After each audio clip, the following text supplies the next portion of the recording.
Oh, and welcome to round 7 of the Wood Green Invitational. We are joining about an hour in, and we can report there's already been a result. Indeed. So Michael Adams and Jonah Willow agreed to draw. I think it was a draw by repetition, actually. Yeah, that's right. It was a good old knight a4, queen b5, and knight c3 kind of repetition there. So yeah, well, gives both players a break heading into the last day with two Very rounds. sensible, isn't it? Yeah. Yeah. So it's not crazy, I think, to take a break. And obviously Jonah black against Mickey.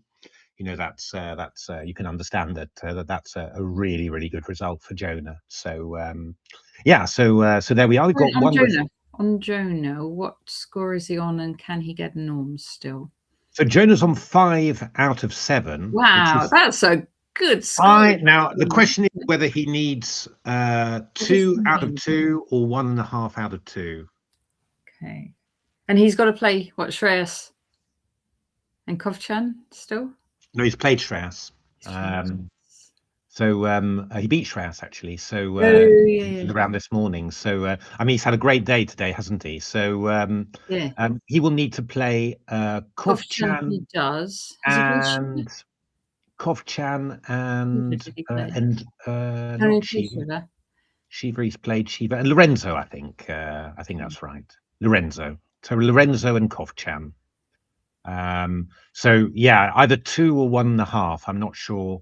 I think 2 probably. I think, but maybe if Loz is in the stream, he could. Yeah, we'll ask him again. Know that. Or anyone in the stream. Oops, sorry.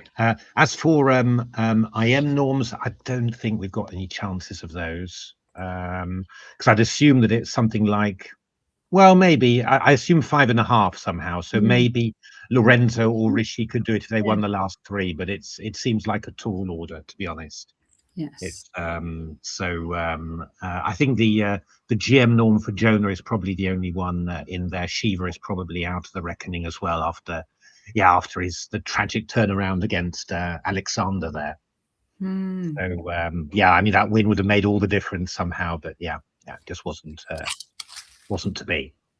But Jonah's in the zone, isn't he? And which order does he play people tomorrow? If you could have a look on chess results, you'll see that it's But yeah, I mean, certainly very interesting and very exciting there. So got some interesting games. Let's have a look. So Shreyas against Kovchan in the morning and Lorenzo in the afternoon. Yeah, I mean, if he needs 1.5, that would be in principle the right way to get them. That you can white against Kovchan in the morning, black against But I suspect that he does need 2 out of 2. So that would be my feeling, looking at the average rating of the the tournament. Yeah. Which is frankly lower than the strength of the opponents, right? I mean, that's some of these all these young guys, are I'd say probably 30-40 points underrated at least, more in some cases. So yeah. But okay, let's have a look at the game Shreyas against Stanley. So Shreyas lost his first game against Jonah in the morning round. So obviously, I mean, he's just no longer on 100%, still with a very good score, of course. And it's quite an interesting line of the French. I mean, to be honest, was always thought to be bishop e7 is quite a solid line. I've played it too, and after bishop f6, yeah, you can play bishop f6, or you can play g takes f6. Very popular, pretty good for black in actual fact. But yeah, I mean, this line I thought it was always supposed to be just dead equal. But quite a few people have tried it. So and Shreyas always well prepared. So he's definitely going for something, and some good players have played this way with white with queen d3 and bishop d3 was the old move. Pragananda has played queen e2 against Vasilagraf. and he won a game. Though I know he lost in actual fact against Vasiligraf. I was going to say the opening didn't look very good, but Queen D3 is apparently the trendy move. So black plays Rook D8, Castle C5, exploiting this pin. But white basically says, I don't particularly care about this pawn on D4. I'm just going to attack you. So Bishop D3, threatening mate on H7, Queen H6. This is still theory then. All theory, all theory. Yeah, all theory. King B1, and now there's C takes D4 or Knight takes D4. Knight takes D4 looks a little loose, to be honest. So C takes D4 played. And now there's a few possibilities. Rook E1 has been played, slightly surprisingly. I'm not quite sure. Can't really see the big point to Rook E1. H4 looks more H4 like it. What I would do, yeah. And that's got 100% score with for white in master games. Shreyas is more likely to know the theory than Stanley, probably. Well, I don't know. Look at them both there. I think they're fast. They're pretty sure about what they're doing. In actual fact, in this position, it's Stanley who played a novelty here. So the moves previously played have been Bishop D7, Bishop D7, E5 and F5. But Stanley played the move Queen G6 here, which is a novelty. Apparently, according to the Hayek's book, Hayek's is sort of a book also generated from computer analysis of games. Then F5 was the best move, but Stanley's played Queen G6, quite interesting. Just chasing the queen away, and then Stanley moves his queen to F6, and the idea then is that he can play H6 and just get out of the way there. So Shreyas played Knight G5. Good afternoon, Ocelot. Hey, Ocelot. Shreyas played Knight G5 after some thought, right? So obviously Queen G6, Stanley played Queen F6 quickly and H6 quickly as well. So maybe he is still in this theory. I assume Stanley's... He is a quick player, though, isn't he? Yeah, it's always hard to tell. But I mean, these are also natural moves, but I assume that Stanley's in this theory. Shreyas played F4, which is interesting, just dangling that knight on G5, also a pawn on F4. Obviously, you can't take the pawn on F4. I think we'd have something against F7 somehow. But probably Rook F1, Queen E3, Queen H5 would be a disaster. So Stanley's just gone Bishop D7, and now Shreyas played a very calm move here, A3, just stopping Knight B4. And well, we've just got this this position with the knight on G5 sort of dangling there, but white sort of keeping black at bay. It's quite an interesting position. It's one of those. It's a position where you say there's no immediate threats for white. So on the one hand, you can say, well, I mean, black's a pawn up, and what could black's problem be? But the big thing is that black doesn't particularly have any clear way of playing. So white needs a few moves to get going. Maybe G4, move the knight G5. On the other hand, with black, there's no clear way to actually do anything amazing. So it's a very tense situation, where you're not really 100% sure what both sides can do, and you're not sure what will pay more, the long-term initiative or black safety. I mean, with black you can think about, well, I could play a solid move, like for example Bishop E8 covering F7. That's a very typical move. But yeah, I mean, you've got to have a plan after that, right? Because white can still do something, for example, like G4, for example. Or you could say, right, well, I want to actually take some decisive action. I want to play B5 here, for example. And if takes Rook B8, well, I've opened up the B file, so I think I'm attacking. And if you don't take me, then I'll play B4, and do that. Yeah, swings and roundabouts, really. It's quite. What you can't do, presumably, is take the knight. Well, I don't know. It's not completely doesn't look clear. Good to me. Takes, if you take back with the H. Yeah, you should take back with the H pawn. But yeah, this is not. You have to do. This is not completely clear. I think you would probably want to take on F4 because Queen E7 would just allow mate. So you've got the old Checkeronian Queen H8 there. Yeah. So you're going to have to take on f4, which obviously is on the one hand is not particularly amazing because yeah, you don't. It's a bit sad to do that. On the other hand, you're trying to take on g5, for example. So so white goes g6 here. g6. I don't know. I mean, I could just take on g6, I suppose. It's not totally clear, this, right? I mean, you've got queen h5 is definitely probably the main idea, right? I mean, you're going to go queen h8, and the key point is after king f8, we just go rook f1, and we're attacking the pawn. It's pretty horrible, isn't it? Yeah, I mean, the question is, I was sort of thinking that maybe we had something, but actually it's really very quick and very decisive, I have to say. There's no need to do anything difficult there. And g6, obviously we just take with a bishop and we just carry on, or queen h6 check, whatever. So yeah, no, that's actually just winning. Yeah, can't do that.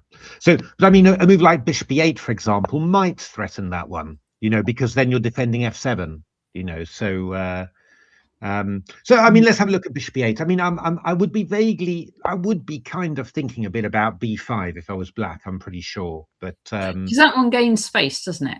b5.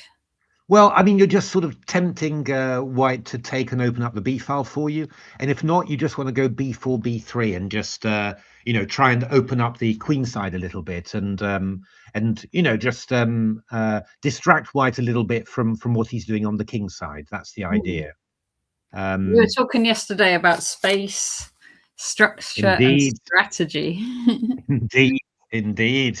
Yes, it's yeah, I mean, here, to be honest, I think you're talking about white having the initiative, to be honest. White's got space. Oh, yeah. White's got space on the king side here, but I mean, let's have a look at bishop e8, just to try and work out what we think white would want to do. I mean, I think the idea that white would probably do is to move the knight and then play g4 to g5. That seems like the easiest hook against the king side. I mean, you can go a queen e4 and queen h7, but it's not really clear whether it's doing that much. I'm not 100% sure that it's really doing the business. For example, let's just say a move, here. I mean, there are these ideas like this, but it feels, this maybe this would be dangerous. Oh, yeah, because you're threatening queen f8.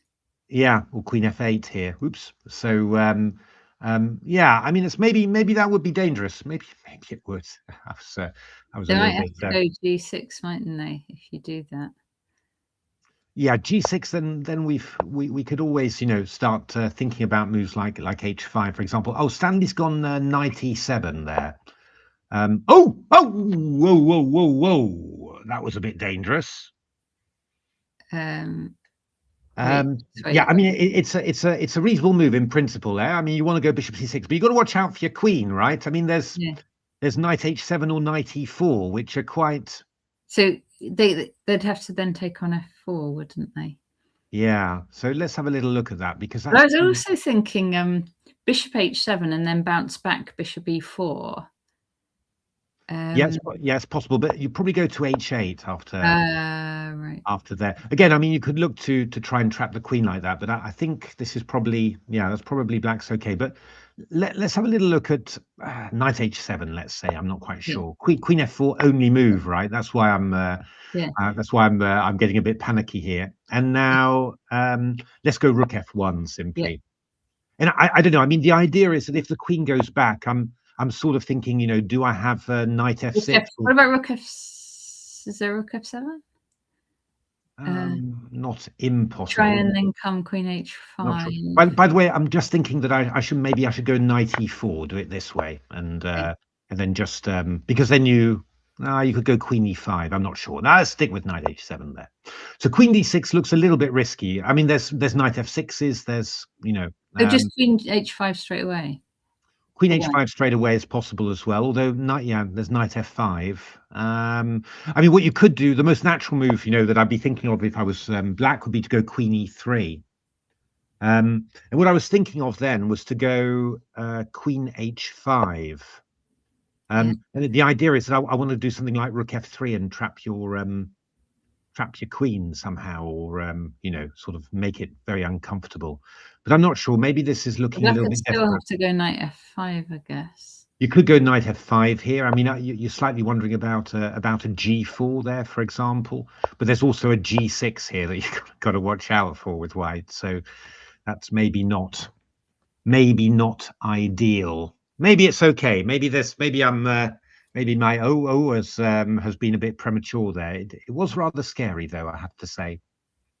I mean, could you go queen e4 there? Would that be interesting? Because I mean, you've got a concrete threat there: queen h7, queen h8, and then knight h7 winning the queen. So if they take the knight at that point, do we just trap the queen? No, queen h7 first, and then perhaps, yeah, maybe hg. I mean, actually, maybe just hg straight away. That would maybe be better. Then they've got queen g6, right? Yeah, queen g6, and then I'd just like to move away, and then the other way you trap the queen. Hello. No, I don't trap the queen because f4 is hanging. Yeah. If you see what I mean, but well, Loz, we were wondering what Jonah needs for the norm, if that's still on. So Loza said a friend Lee Grinsell and his son visited today to watch Mickey. Sadly, as they entered the building, Mickey and Jonah are on their way down the stairs. Oh. 2 out of 2 against Kovchan and Stanley. 2 out of 2 against Kovchan and Lorenzo. Okay, difficult but not impossible. So I think it's Stanley. Wait. Let me just we checked that, didn't we? Lorenzo, yes. Kovchan and Lorenzo. It's a tall order, but these things can happen. Absolutely. I mean, 5 out of 7 is a good score, right? So I mean, he's on form, that's for sure. Definitely on form there. Yeah, I mean, queen e4 taking on g5 is very fraught, I have to say. But okay. Yeah, it's not. It's maybe not finished. I mean, you could play a move like g6 because you'll have bishop c6 to chase back after. So it's a little bit. I mean, I'd really rather do something like, g4 or knight e4 and sort of do that. Really, I mean, maybe let's just have another look. Knight e4, queen f4, rook f1. I'm guessing queen e5. It just doesn't look very good, really. No, it's not. It's not at all what you want to do. For who? Not good for black, yeah. No, it's not good for white. For white, it's you just don't. Wait. Sorry, can I keep looking for a second on that one? Because then we maybe do have rook f7. You could have rook f7. That's true. Except you could play king takes knight g5. King. No, we'll have knight h7 check. Yeah. So that'll be evil. So that could be quite dangerous. I'm not sure. Is it how? Yeah, I don't know. I mean, they'll be. You'll be doing quite well there. Okay, so that's quite interesting. So maybe we can do it this way, because queen e3. What I want to do is to go, I guess, queen d1, and I'm threatening either rook h3 or rook f3 to trap the queen. That's the idea. So yeah, that would be, and I think the queen's in big trouble there. So if I could do that, then you have to go. If I've got my knight on e4, you have to go all the way back to c7. And now I'm sort of feeling a little bit more like, I think black's in trouble, because what about queen h? Oh, queen h5. You're going to knight f5. We go g4, and then g6. That's the thing. And unless you've got something absolutely brilliant, a sort of a g takes f and checkaroonie stuff, which I don't think you do, then wait, so we'll go back again. So queen h5, knight f5.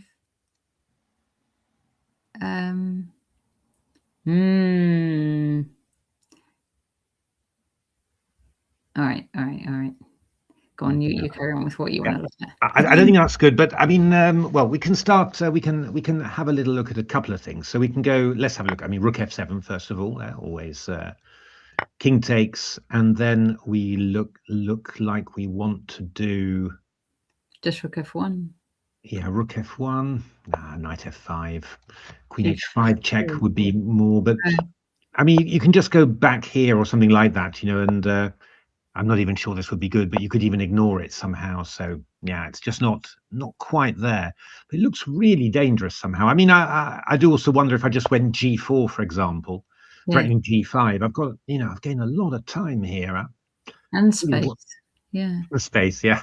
I'm really wondering whether, yeah, I don't know. I mean, I'm not sure, but it does look quite dangerous to me. But Shreyas has played the probably the more restrained move, Rook DF1.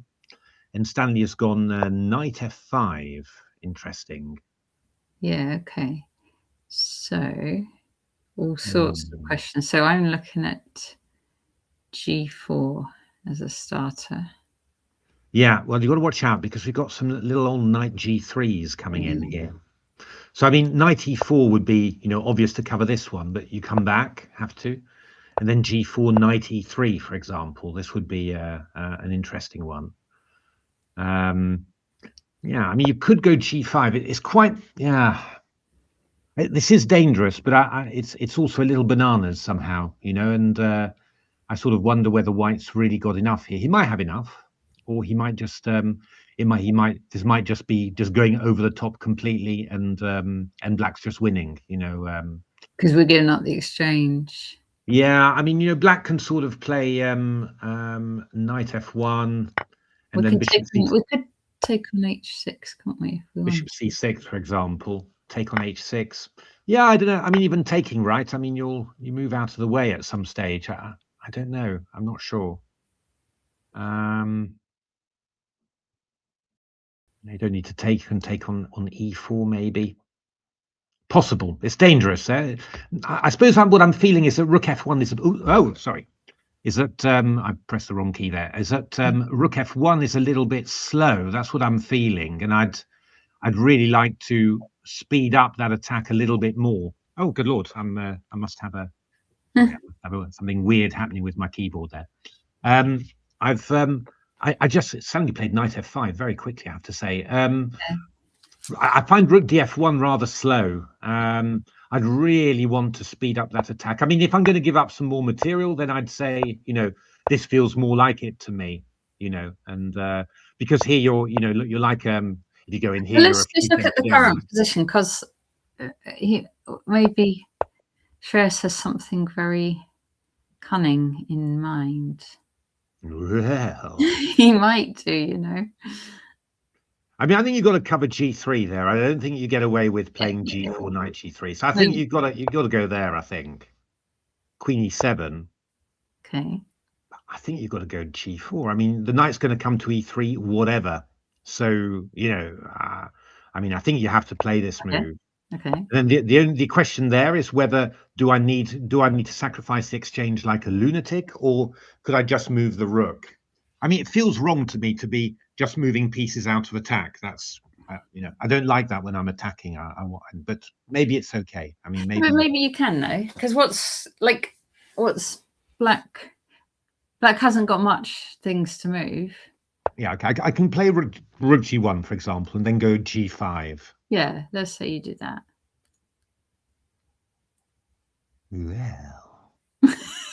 Well, sorry, that's my Korchnoi voice. It's analysed with Victor. It was always whenever he gets to the move. Well.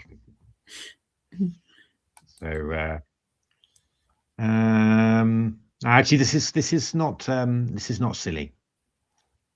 This is probably quite dangerous. I'm vaguely wondering whether I should go F5, which looks rather banana. Let's try it, because that. Then can you sacrifice the knight again on G? We probably won't take it. You see, that's the or not immediately. I mean, GF looks quite natural. I mean, G5 is possible even because you don't get an 8. You don't get it. Yeah, I mean, could be quite dangerous, right? Because takes, well, I don't know, even G takes is And then take the bishop. Is thinkable. It's thinkable. I'm not saying it's good. It's maybe too much, right? Yeah, it probably is, because the knight comes back to f5 after and sort of covers. But I mean, we could consider just bishop takes e4, and it's going to be quite. I mean, probably go h5 there, queen h5, knight f5, something like this. Maybe this is just. Well, I don't know actually. I mean, for example, I take, I go g6, threatening mate. I like that. When you come here, I'm going to come here. You are, yeah. But maybe I'm going to come here. Well, yeah, but we can double rooks on the e file if we want. Yeah, I can go king f8, rook d6. Yeah, but you're going to lose. Oh. Go on then, rook e5 for white.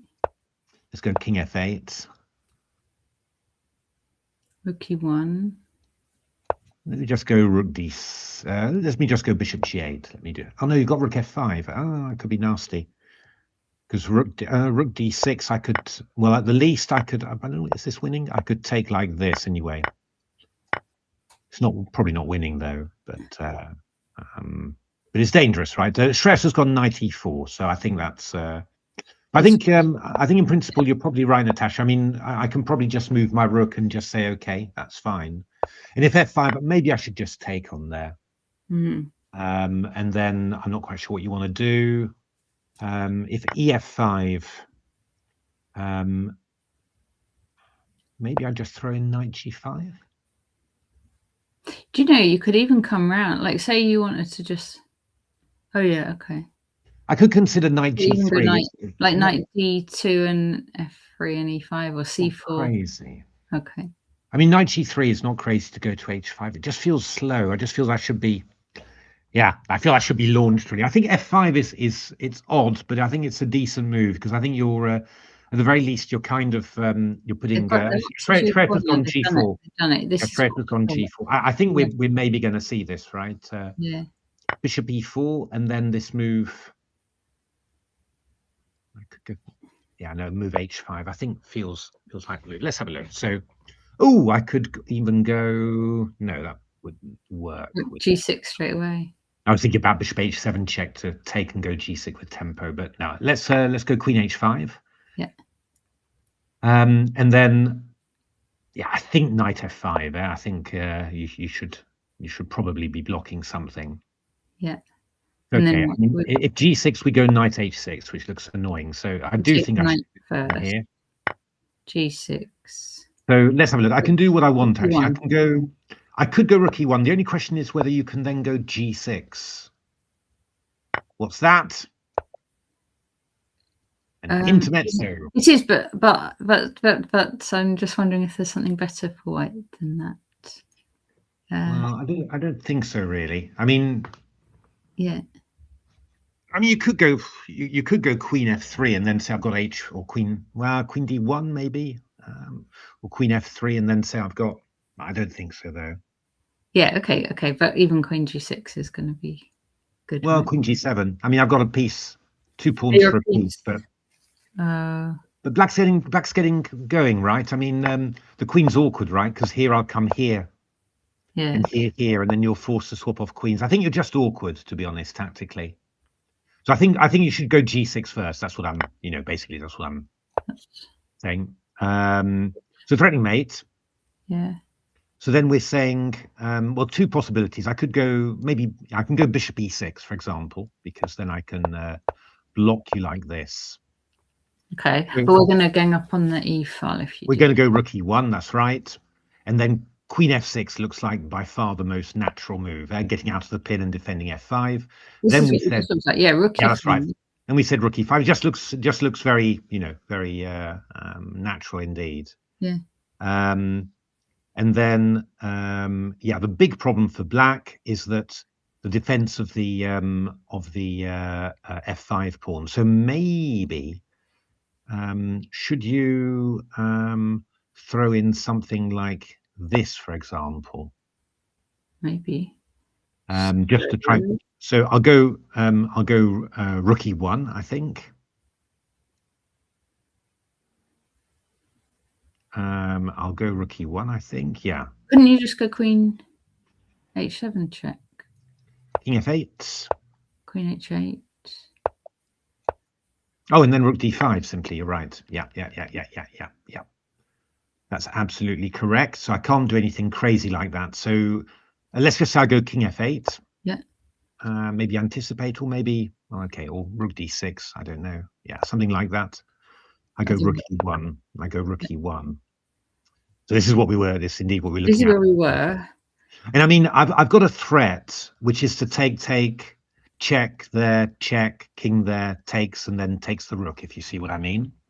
And that was a queen and pawn, unclear Yeah. queen and pawn ending. Yeah. Yeah, it wasn't worse for white, but it probably wasn't much better. But maybe what I could do with black is just play a move like rook c8. Okay. And then if you're taking on e6, if you see what I mean, my queen on e6 will defend my rook on c8. So I'm taking away that threat from you. Okay. So now we need to find something with white. Yeah. Okay. So queen h7 check again. Yeah, that looks like the most natural. Well, we got two ideas. Even queen e2 might be. I'm not sure. So check. Let's just go check an h5 and just throw in h6. That seems like the natural thing to do there. And now we've got to have a little look at this and see. Sorry, what if you took on e? Yeah, that was the idea. I'd take like this, check and here, and now if you take, I'm covering the rook on c8. That was the idea of. We can take two. We can get 2 pawns, but we'll rook down, so it doesn't help. Yeah, no, that won't work because your king's quite. Okay, so go back. But let's just play h5 here, for example. Yeah. Okay. Now, I mean, we've got to watch out here because black's also going to have some counterplay as well. But for example, if you played a move like queen h4, just for argument's sake, can you spot what happens then? Then you've got the check and then queen sack on g8. Yes, that's the one. That's what I was looking for before. So we've got some. All that means is we've got some restriction of the black pieces here. It's not like they're free to move. Yeah. So that's not bad. The question is whether we can really what black can do now, because black's a little bit cool. I mean, h6 is quite an irritating little idea, of course. So the idea is h6 and then and then probably queen h. Probably my idea. Let's just say I play a move like a6, for example. What I was thinking of was to go. Well, I mean, there's several ways of doing it, right? For example, h6 takes, and then takes, and then check, and then g8 queen. Oh, yeah, nice. Something like that. So, and there are other ways of doing it, right? I could go check first here, takes, and then something like g7, for example. I was vaguely thinking, and rook e8.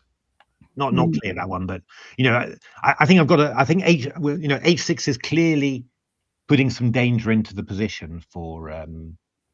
Yeah.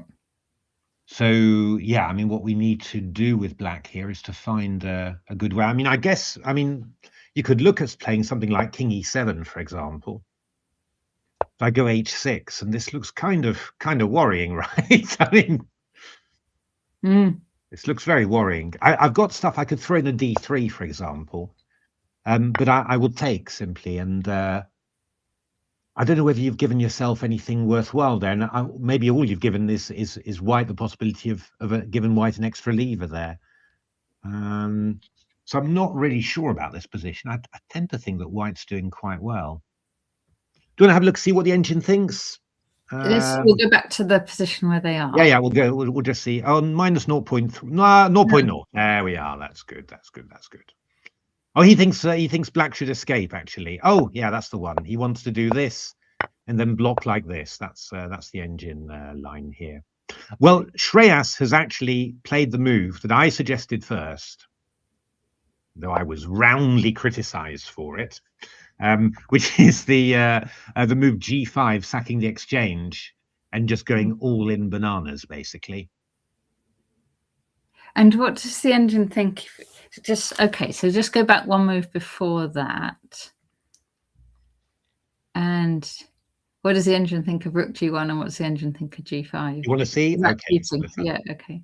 It's cheating a little bit, but a G5, 0.5, it thinks. So, and let's just have a look at Rook FG1. It thinks 0.0. Oh, fair enough. Yeah. All right. We better switch games now. We just cheated like that. Indeed, we'll see how it all goes. But yeah, I mean, G5 is interesting, right? I mean, again, it's the same principle that we were talking about before, that White's got this attack and everything. Black's got the material, but White's king is safe. Black's got nothing to distract White with. So it's all about what White is doing. But whether that's enough or not, or whether you're going, OTT, that's the big question. But very exciting game. Shreyas really going for it here.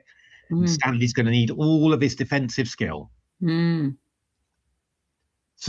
this is Supratit, Alexander Kovchan against Supratit. So it's a Petrov. It's funny, both Supratit and Badana are playing the Petrov. I'm kind of torn about that as an opening for young players, to be honest. Yeah, and on the one Shreyas hand, as well plays it, doesn't he? Yeah. Shreyas has played it as well, yeah, against Mickey. It's I mean, I understand there. I mean, it's a serious world champion opening, and it's for neutralizing the opponent, but it really is, there really is so little to it for Black. You really are just playing for 2 results right from the start. I don't know whether that's really a good opening for young players. And there's a lot of theory on it, right? I mean, maybe you remember there was the game in the European Championship where I think Badana had a game against quite a good player, but it was theory until move 18 or something, and then a slight misstep, and you're worse already. It might be an opening to try once or twice, but not really I mean, I think that the one to just do as your main thing, is it? Yeah, the active Lopez's. There's a few of those. I think those are much better choices than the Petrov. I think about the Petrov, of course, is that it narrows the lines that you need to look at. If you play the Rai Lopez, then you have to look at the Italian game, the Scotch, all of that. So I understand it's quite tempting from that point of view. I just think it's a very difficult opening to handle. And what Alexander Kovchan has done here, he's taken the old Spassky route, and I think this is quite a decent way of doing it. Really, you just play the exchange of queens like this, and you've just got a tiny little edge. You're going to advance your kingside pawns here, just a small edge for White, and you play around, and Black's just got to be accurate. I don't know. I don't know whether this is really. I don't know whether it's really making the most of the skills of a young player, right? That's it's just my you've said it a few times to me, and I agree. Actually, yeah, it's. I think it's difficult. I said it to Malcolm, and he said, "Oh yeah," he said he'd have a word with everybody. It's no, I mean, it's we'll see. Yeah, I mean, it's also a skill playing these openings. Maybe it's good to learn the skill of being able to. I think it's good to know the skill, right? To know. Yeah. To do it, but yeah, I don't. Hard to know. There is a lot of theory on it. I mean, yeah.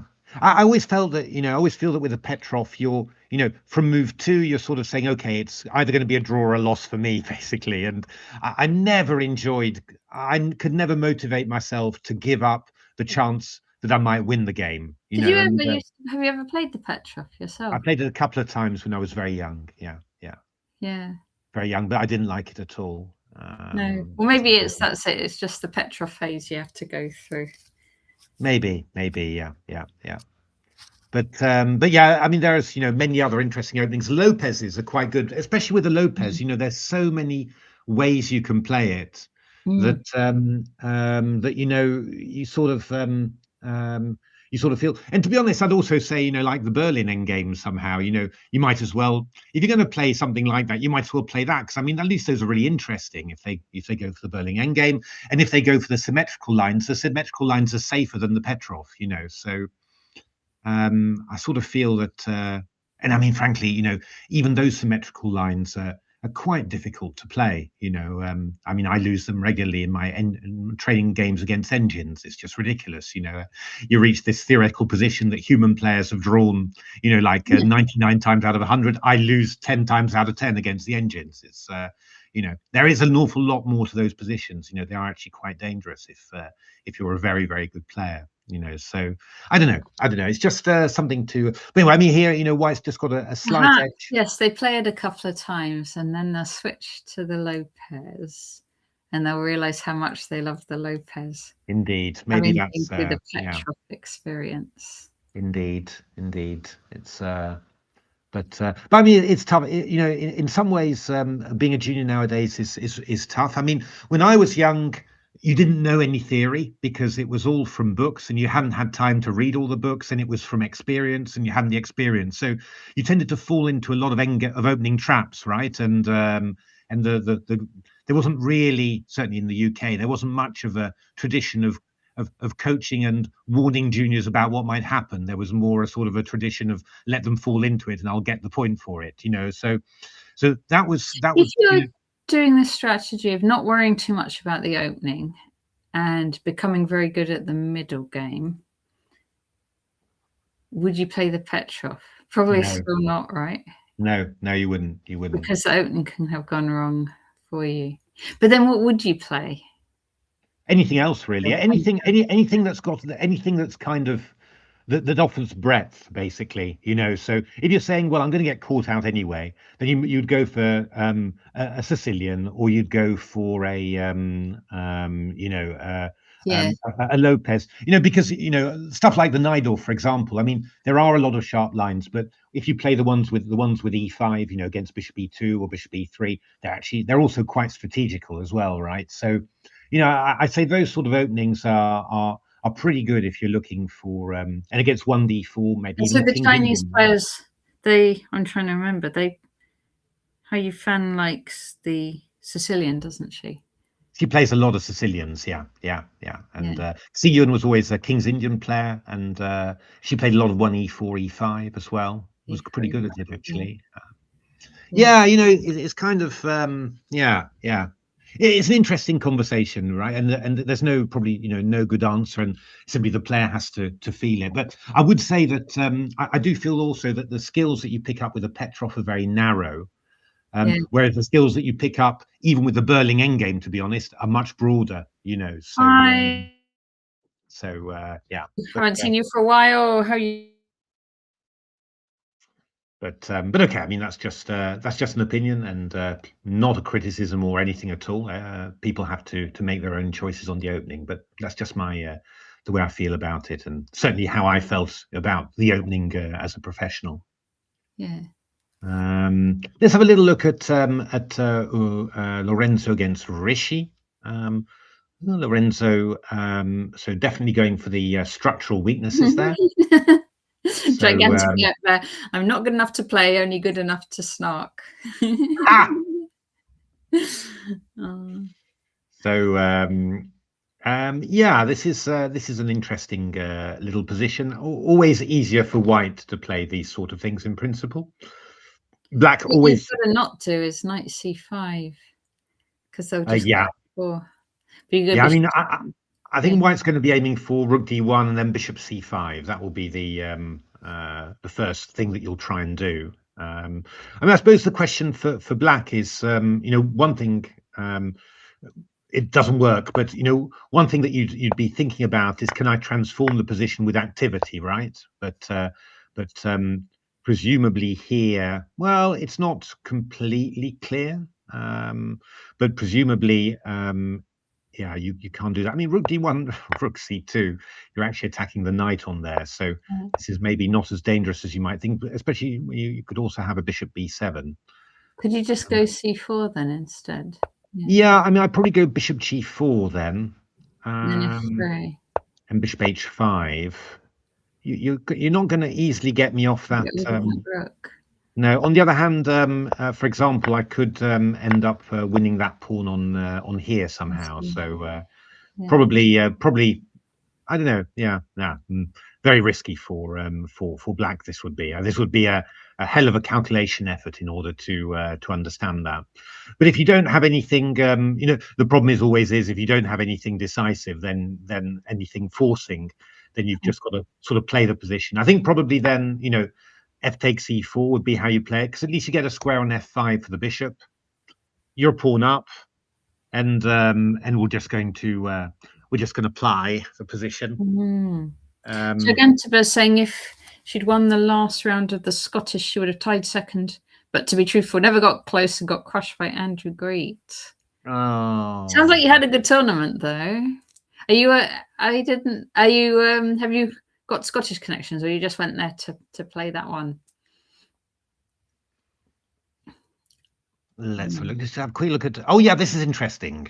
This is very interesting. So this is Jude against Siva. So the point is that Jude played this opening against Shreyas. Yes. In an earlier round, and actually we're just following the exact thing that Shreyas did. Okay. We are just following here, knight e4. But I think that in this position, Jude played king f8 against Shreyas, and here he played knight d8, which I think we even mentioned actually. Yeah. But I said that it was probably not going to be possible. Oh. And to be honest, I'm looking at what's happened in the game, and I'm definitely feeling that was a true statement. Is this opening sound, says Gigantaba? Now, this is a good question. I think that we're thinking maybe not. It's not in there, but I think it would fit very well into Jonathan Tate's A Disreputable Opening Repertoire for Black. So what's it called, this opening? Oh, I don't think it's got a particular opening. They're calling it the Paris defense, but I don't quite know why. Okay. Yeah. So actually, what because we mentioned this, I think in the commentary earlier. I said, ideally this is what you'd like to do, to go c6 and then d5, but I don't think you'll be able to do it because we'll just break into the center. But I remember you saying that. Yeah. Yeah, but Jude has decided to play e4. Okay. And after knight e4, d5. So, and Siva has played the move knight e5 now. Yeah. So Jude has now got to decide where to put the queen. Okay. So what if it goes on? Let's just say one first, and then so say just go back to g7. G7. Yeah. Just one thing to point out is that this is probably not very good for black. So that's why he has to move the queen. So queen g7. Yeah, that's natural. So what have we got here? We've got a number of things. Bishop d5 is definitely an idea. I mean, you'll always have 3 pawns for the piece at the very least, if you did something like that. So that is, pretty possible.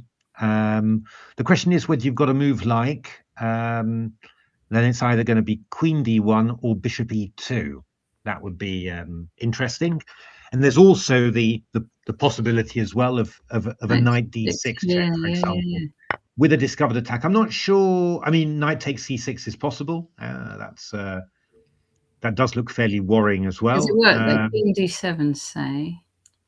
Yeah. Okay. Well, let's have a look. So takes check here. We've got king f8 or king d7, probably. So if you go king d7, am I going to do something? Am I going to find something? I mean, knight d8, probably d takes c4 is okay here. I mean, I wonder whether, I mean, Jude could have looked at this with his engine, right? He must have done. He must have done before playing it again. Yeah, I mean, he could have, because so it's conceivable. I think king d7 looks all right, to be honest. I think. But probably both players would have looked at it with their engines. Well, I'm not sure. Would Siva really have been expecting that Jude would repeat this? I would think not. You'd certainly look at it, right? Oh, I suppose you don't have that much prep. Actually. No, I mean, I know that if I was looking at this from white, I would not have looked at this line. I would have said, okay, I'll look at other stuff, but not this. It's not likely because it looks so risky, right? And Shreyas looked so convincing what he did. So I mean, this could be a very clever choice from Jude. So one key idea, I mean, is to go bishop e2, and this looks a little bit worrying to me, because after takes, I'm going to go bishop h5, check. And after king f8, I've got knight g6, check. Winning the queen. Winning the queen. So essentially, after queen g7, I think that bishop e2 looks rather nasty. At the very least, you're going to be saving your piece simply. Yeah, and emerging a pawn up. And emerging a pawn up, you know. Well, so basically, queen g7 is not possible. Okay. Let's try. So, the question is, though, how on earth can you? Well, you can go queen g8, I suppose. Gulp. It's scary to me, yeah. Yeah. Now here we've got a number of interesting possibilities. Because the queen on g8 is going to be hit when I take on d5 with the bishop. So I mean, knight f6. Then I will take you. Knight g4. And I will go king here or something. How much have we given up already? Bishop d5. Too much. No, this is not going to work. I'll just take there simply, and you know. Queen takes. You're 2 pieces down. 2 pieces, is it? Okay. I mean, I could even give one back, right? I mean, I could go, you know, king g7, for example, and after takes, just take there. You know, we should have more than this. You know, I mean, I'm definitely sure about that. I mean, what we could do is we could do together with knight f6 there, or with knight d6. We could do this, for example, because when you go here now, I go bishop d5, and I'm attacking the queen. Yeah. So I gain a rather serious tempo there, you know, so that could be very dangerous. I don't know whether it's the best, but that could be dangerous. I mean, let's just have a look to see whether this move works at all against here. So, because I could go knight g6 again here, and after king there, I just take and go knight e7, which is just winning the house, basically. Just taking and then taking on here. I'll be 2 pawns up. So I don't think that queen g8. I don't think that queen g8 helps at all from that point of view. I just go bishop e2 with the same problem. Could I put the queen on h7? That's a possibility. That looks really dangerous to me. So I could do several things here. I mean, even bishop d3 looks worrying. But if I go bishop e2 again here, we'll just check this one. No, again, it doesn't work, right? I mean, I'm just going here. I'm just winning a piece. So I think this is just winning for white, to be honest. Or if you put your queen, can you go forwards with the queen? Well, I've always got the same thing. That's the problem. Yeah. I mean, just apart from I mean, if you go there, I could also go maybe go knight g3. But this is also working, right? I'm just doing the check and then here. Yeah. It's just too easy, this really. So I'm afraid I think that Jude is losing here after knight e5. Okay. He's thinking now, but I think that this is really, unless there's something miraculous in the air, then I think that that black is just lost here.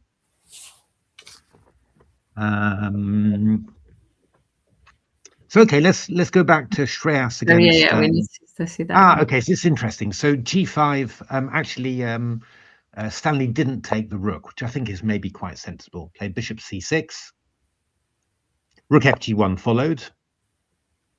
And now king f8 from Stanley, which looks very sensible. Just getting the king out of the attack and preparing to run. Yeah, so I would maybe take on h6 now. Yeah, I mean, taking on h6 is definitely one of the major line. I don't know whether you could. You always wonder whether you could improve it, you know, by maybe going queen h5 first or something like that. Yeah. I don't know. Probably it's a bit too fancy. I mean, maybe you'd even have a rook d5 just to pin it. So let's just take on there. And I think you have to take. I don't think there's anything you can do about that. So what are you going to do now? Well, I still want to go queen h5. Then if you want to go queen h5, Natasha, we will go queen h5. Okay, that's good. And it's a good move as well. So how are we going to do this? We could go bishop e4 simply, you know, just to get rid of the knight. The idea would be that if takes, we'd go queen f6 or something, maybe. Maybe throw in queen h6 first, and then we can. Yeah, we certainly could. I mean, the reason actually this is maybe not even that good, because I could go queen c5 check, come along here, and then go rook g8 check, for example. So it probably wouldn't be a good idea anyway. So after queen h5, probably what I want to do is to go king e8, I guess. But now what we're going to do, I mean, obviously, if you go queen h6, king d7, I'm going to claim that I've escaped.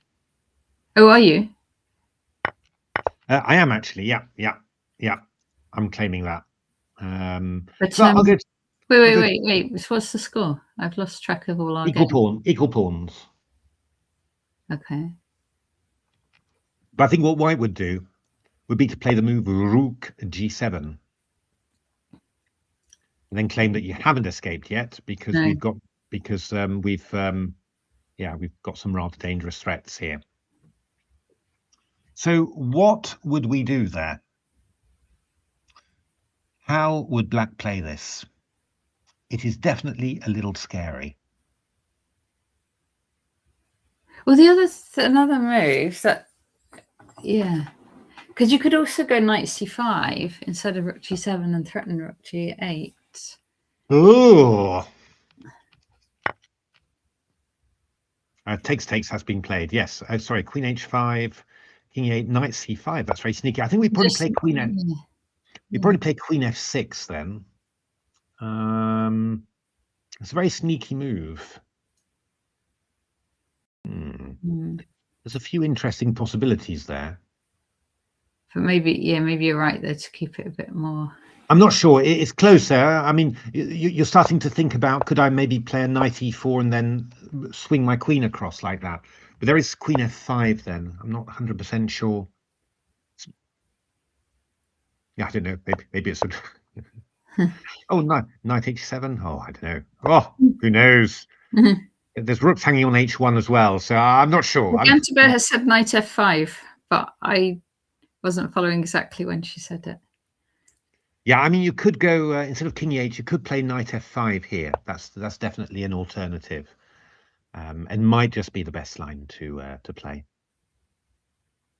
This bishop attacking the rook's just a little bit annoying there. Okay. Right, so that's the rook g7 line then. Sorry. So it was, sorry, lost track. Queen h5. Yeah, and then we got Gigantobear's knight f5 here. I see. So now you can't do rook h7 at rook g7. Exactement. So yeah, you got a number of ideas here. Hello, Outspanner. How are you? Outspanner. My goodness me. So what are we going to do here? How are we going to work our magic? Well, I mean, to be honest, one interesting idea maybe would just be to go rook h2, just threatening rook g2 and rook g8 checkmate. Okay. Why go for subtlety? So okay, then with black you'll go king e8, and Shreyas has played queen h5, by the way. So king e8, we're going to move out of the way here, and now precisely at this moment. Yes. I mean, I'm sort of wondering whether we should just go. Knight g3 looks a little bit wet, really, but I'm just wondering whether we should do it or not, because it might be quite decent. I mean, you know, the knight's quite a big defensive piece there, so I go knight g3. And if you took, I don't think that's best. You know, I could go rook g7 maybe. Why do we think we've got an advantage now? With white? Yeah. We've got an initiative. We have an initiative, that's true. That's what we've got. Whether we got an advantage or not is unclear. But I mean, definitely white is the one bossing the park, right? I mean, he's the one saying, you do this, you do that, you react. Yeah, I would normally think that. I was just just. But I don't know whether it's an advantage or not. It's because I can't see we're especially breaking through, and then we're left with black's got quite a few nice pawns in the center, and yeah. but I think we could always win the pawn back, right? And we get rid of this knight, we win the h6 pawn. So I don't think that long term we're really going to be a pawn down. That's my feeling. And I mean, ooh, is that dangerous? I was just sort of wondering about rook g5 in this position. Ooh, that's exciting. So obviously, if takes there, I have checkmate. Yes. And simply, all I want to do is I want to take this one and then take this one and play knight f6. Yeah, I quite like that. So I think we have to go king e8.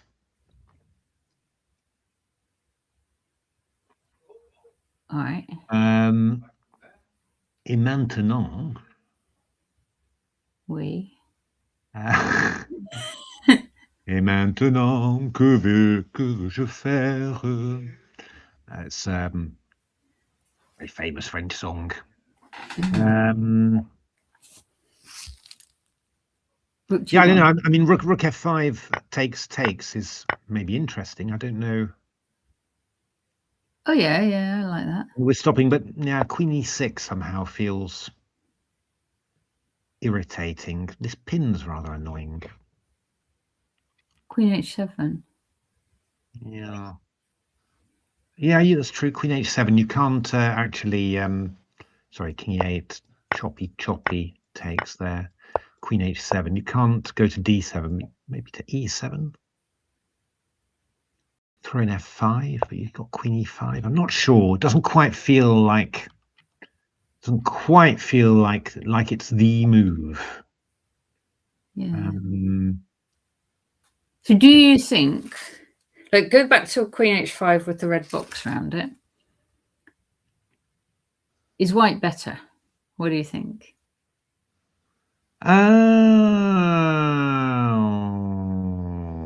Yeah, I do think that white's a bit better. I do think so. I do think that I think you should be able to get a big advantage right now. Yeah. Yeah, I mean, I do played. Yes, Gigantopay. Yeah, it has. So yeah, I mean, I'm also, yeah, I mean, you could think about going. So that one. So Gigantopay says about this: if knight takes g3, knight takes rook takes g3, black can go queen f6. Yeah, we want to throw in a queen h6 check. That's what we want to do. Yes. King e8, but the question is whether I mean, what I'm wondering about is, I mean, rook g3, bishop h1 looks quite good for black. I don't think I've got anything there. But the question is whether I could just play the move like rook. Yeah. Rook h2, rook h3, I'm not sure. And then just, but maybe not. Maybe I just go back to e4. I don't have to go back to f5. I was wondering whether I could, open the e file and do something, but maybe knight e4 simply is just good. So what is it now? It's a piece. That's a piece. That's not going to work. That's not going to work. It's going to be too much. Going to be too much. Shame. So yeah, I mean, rook g5 was nice. Knight g5 is possible too, but again, you take here, and I can't cut you off really. I mean, rook g5 is definitely an idea. I mean, rook g5 and rook h2 were really the two moves that I thought those are all possible. I mean, rook h2, king e8, knight g3 could be, interesting. If you take on there, takes, you go queen f6.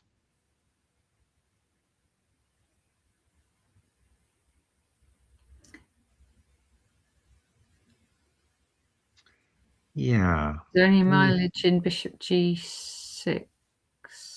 Well, I just go king e7, I think, and just sort of step out of that one. I can go rook e2, f5. Sandy's played knight f5, by the way, so that's good. Let's just have a look at rook g5 because it feels it's the right level of attacking intent, really. Takes. Just this pin, really, that's very annoying. So rook e1. I think queen f5 is definitely the one you want to do, and then I think probably queen e6 is really the move you want to play. And now, do we have anything? Do we have anything cunning and clever? I mean, knight f6, just king e7 seems to be fine. Rook e1. I haven't fully calculated an answer to queen takes queen yet, but I think you'll just move out of the way, and we'll probably just move out of the way there, and you'll be fine. As in rook e1, king f8. Yeah. Takes, yeah. Just go there. Yeah. Sure. It's not really going to be it.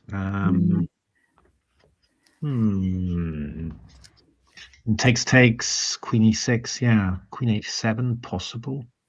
It's not quite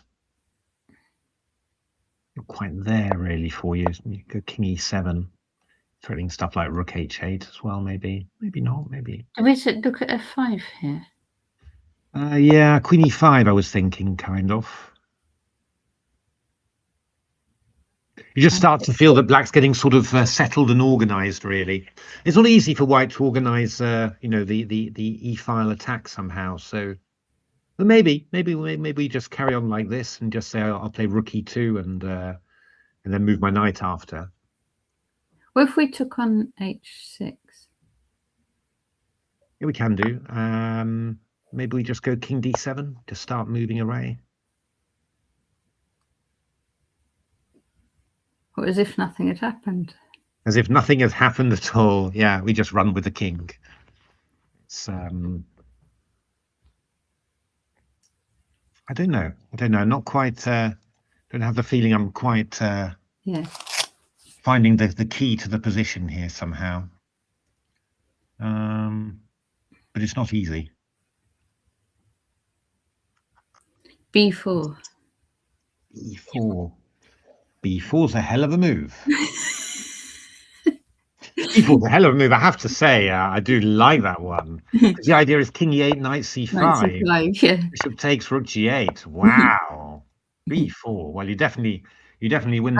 I feel like it's a bit loosening, but I want to put the knight on c5. That's why. Well, I'm looking at it and I'm liking it, right? I mean, I'm really liking it. Jesus, what a move! They might just go a5, mightn't they? No. a5. We go knight c5. Bishop h1. We go bishop f5. So yeah, a takes b4. I think we just take back simply and say, well, broccoli. Or we take on. Yeah, take on the f5 is not so clear because you could go there. Yeah. You've got also you've got little tricks like this, but then your rook on h1 hangs as well. So I think maybe just a takes b4 and say, okay, what's the problem? What are you doing? My goodness, b4. Gosh, Shreyas, have you considered b4 up? But he's not looking at that. No, it's really nice, I mean, I think the only thing maybe rook d5 could be interesting, maybe just to. Hello, Peter Finn. I've just looked at this other chat which I haven't been following. Hello, Peter Finn. I have no idea when this comment is. Queen at h8 check, rook e7, an idea instead of h5. It's probably ages ago. Okay, rook. Okay. Okay. Yeah, I mean, rook d5 looks kind of. Because I mean, at least you can sort of destroy the stuff there. But I mean, we can go something like we can still go knight c5. Yeah. Takes, bishop takes, bishop f5, and well, it's anybody's game. Queen f6. We go bishop h7, threatening rook g8, and also threatening this one. Wait a minute, I've got to see this because this is just too incredible. Shreyas hasn't done it, but should we just have a look? It doesn't. No, it's not. Should we just have a look at what he says about b4? Oh no, it's no good. He doesn't like it. Knight c5. I know he really doesn't like it. Takes and queen and queen f6. Still, Natasha, I think I'm very impressed. I think it was really. That's I liked the it main very. thing. I liked it very much indeed. So yeah, okay. Rook h3. Rook h3 is what he's played. We were looking at rook h2, and yeah, rook h3 is kind of what you do, I guess. So Stanley has taken on e4, and then I guess he's going to play queen f6 here. Maybe this looks natural. But okay, we've got maybe some pawns we can take back in that case. I mean, bishop f5 is quite a big threat. So I think queen f6 is more or less the only move there. Yeah. And then white has to decide would swing our rook round, couldn't we? Like we can definitely swing. Yeah, no, that's rook there is one idea. We could also just take there as well, and then either move back or move the rook over. The only danger about that is that here there's maybe d3 that's going to hit you, so that's probably not good. So Stanley's gone queen f6 there. So and what you could, I mean, what you can also do is you can go, you could go bishop f5. But yeah, actually, even queen f5, would this be really bad? It's not 100% clear. And even e takes f5, I don't see a refutation there. So maybe the move, maybe yeah, maybe rook b3. I think we'll go rook b8 there. Oh yeah. Rook b3, rook b8. It's a great game, this, by the way. I mean, both players playing incredibly well. Shreyas playing with a lot of energy and a lot of creativity, and Stanley playing a good defensive game. I mean, I guess you could sort of look for, this would be an interesting one, right? If you could get it. So, that would be really nice. So, I mean, you go rook b3. You're threatening rook b7, which I don't think you really want to allow. So rook b8, most likely, I think. And then you go takes, and rook b5. That would look potentially quite unpleasant. d3. Yeah, I mean, that's a good question. Maybe just take it in. Takes something like that. Queen d4, rook g3, maybe. But I'm just thinking that what you might well do there is to go queen takes f5, just with the idea of, okay, here I'll come here, and could at least swap queens for white. There were queen g5. Yeah, but that would probably be just equal, I think. Yeah, so we can't make something. No, make something of the no. 8. I mean, that's fine for white. Not a problem at all. But it's not. It's not. If you're looking for an advantage, you're not going to find it there. But rook h8 is kind of an idea as well, and so I don't think that white's got very much in this position. So yeah, I don't know whether you've got a better way of doing stuff. I don't really think so. Don't really see a better way of doing this. Could go bishop b7, but you're a little bit. I mean, black goes king e7 simply. I mean, that's the point, right? Black's going to just go here, and he's starting to feel a lot more comfortable there. So I think that you're going to have to take on f5 at some stage. It's just such an important piece that night. I mean, I suspect that this is probably best play. That would be my feeling. Here, takes, and then yeah, queen h6. Or I mean, you could go queen f5 as well, I suppose, and rook b5. But you're only winning a pawn back. You're not here, and then queen g5 is probably yeah.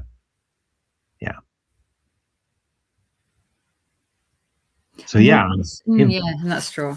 Very interesting. Let's have a look how Socrates is doing against Alexander. So Alexander is teeing up on the king side here. Yes, queens have come off. You're going to see that Socrates is going to show me wrong, and he's going to actually win this game with Black. I do hope. I would be delighted. I'd be delighted if he did. By the way, not a problem. But it's yeah. So I mean, there is a threat coming, which is h4 and g5 here, and that is quite dangerous. So Black's got to have something here. The question is, yeah, it's going to get very sharp now. So wait, so h4 and g5. So the problem with that is danger. Is that knight just trapped? So it's not trapped. It's just very dangerous. This, I mean, you're going to be passing through on the king side there, so you need to have something ready for that anyway. I mean, even I mean, white will have a d4 to kick the bishop away, and then if you need it, you'll get access to the g file. So that's what, but Dana, it was that knight that got a problem for her, wasn't it? No, that's right. Yeah, that's right. Same knight. Magnus got into trouble with this one. No, I think Magnus played this as white. I think he got Fabiano or MVL in trouble with this as well. But I suppose what black could do, I mean, black could play the move a4 here. And I go h4 and maybe try and play the move b3. I don't know. But I'm not 100% sure how dangerous this really is. You know, I could go, and I could even just take it and just say, okay, well, now I'm a pawn up, you know. No, a little bit worried about this.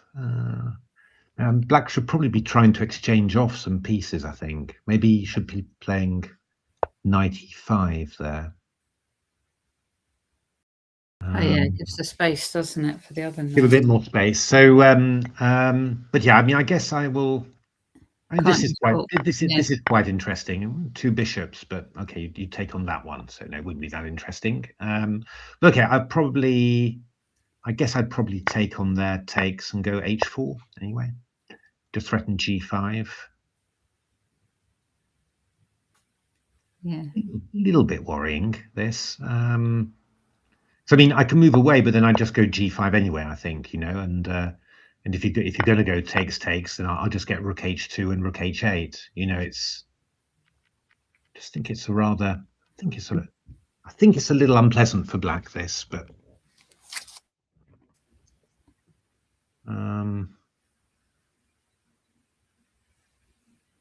yeah, not quite sure how black's supposed to be sort of dealing with this threat of h4 and g5. I think you really would want to exchange off knights and give yourself a bit of freedom for your pieces, but I'm not sure that by now that you're really going to be stopping this attack properly. You know, if you could go h5, but then I go g5, knight g4. Well, I've got stuff like, I don't know, f6 and knight h5, maybe stuff like that. I don't know. That looks better. That looks. It looks, yeah. It looks pleasant for white. Simply still, it's quite a simple plan, and I'm not really sure. It's not clear to me in any case how you'd really deal with that. But okay, maybe there's a good way of doing it. We'll hope that Subreddit can find it. Let's have a look. Rishi against Lorenzo. Yeah, so Rishi took on e4, which was sensible. Put his pieces on the light squares there. It's probably Rishi doesn't mind his double pawns, does he? No. I think he's probably fine here. You know, I don't think there's a real problem with black here. Thing is, it can just always go. It can always get those sort of positions where you say, you know, probably black's fine, but it can just always go wrong for black if you just, you know, the pieces move around. If you're playing against Magnus, for example, and all of a sudden you've lost all your counterplay and one of those loose pawns is dropping off. So I think this is always a much more pleasant position to be white in, but maybe it's okay for black in principle. Got the two bishops and two squares pieces. And how's Jude? Oh, Jude is. Okay, how did we get to this? Because we had a position where it looked really, really dangerous. Yeah. He went queen g7. Yeah, bishop e2 and Jude just castled. Castle. We didn't think about that. Well, yeah, but you just a pawn down. That's right. That's why we. Yeah, and then here actually Jude gave up another pawn. Queen g4, rook e7. Here, there, and here. So he's 2 pawns down basically. Okay. With not really very much counterplay and the possibility of knight c6 picking up another one. So so they can just do that right now. Yeah.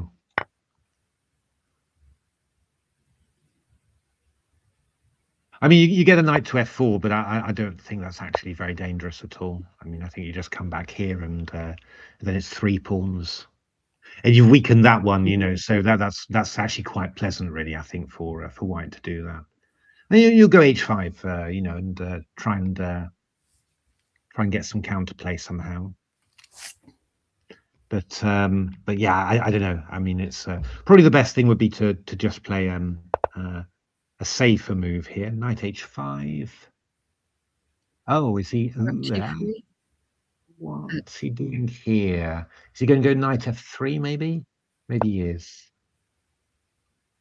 F3, rook e6. No, surely not. Queen d1 played. Interesting. Look, Well, you want he to just get the queen back round this side of the board, don't you? Yeah, he just wants to stop knight f4, and probably he's looking to play g3 next. You know, that's probably quite a good idea, actually. It's making black really struggle to get his pieces active. You know, this should be, you know, of course, this should just be winning for white. You know, it's just so yeah. Again, that opening has not worked out well for Jude, unfortunately. Let's go back to yeah. Oh, we break, or are you or yeah. We can have a little break. Maybe 5 or 10 minutes. Yeah. Let's do 5 minutes and 5 minutes, and see you in a moment. Fantastic. See everyone in a moment.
Hello.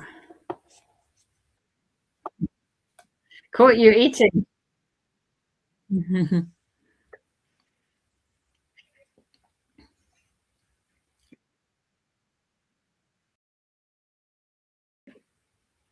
Well, things have moved on a bit in Shreyas and Stanley's game.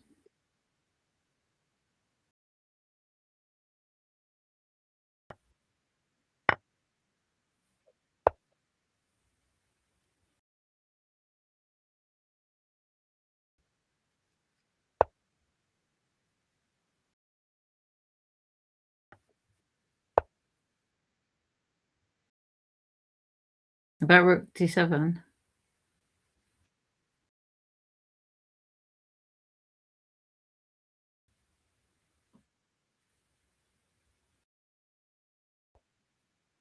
Hmm.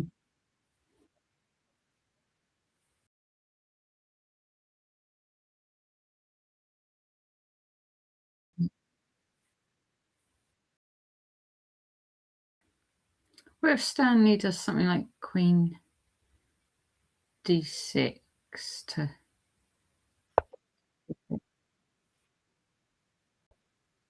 Oh, yeah.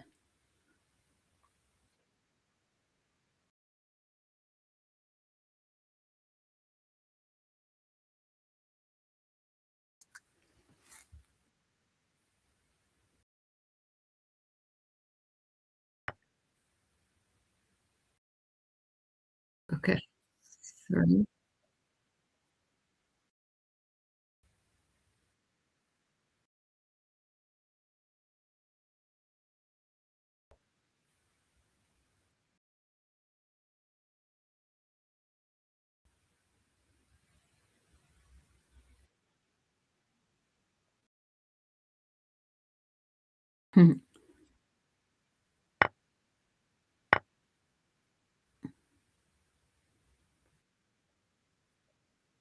Yeah.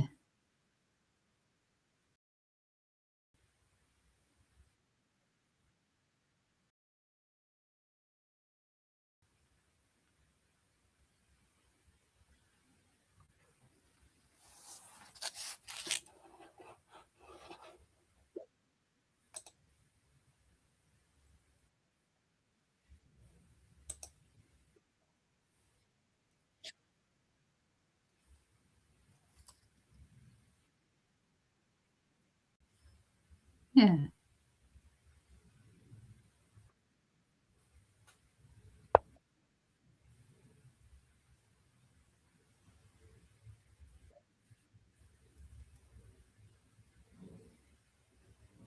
Take on a 5 with somebody, maybe with the rook. Actually, with the queen, because you want to get the queen out, don't you, from there?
I was thinking of rook g6. Oh yeah. Oh, both of them. Oh, that's a bit many.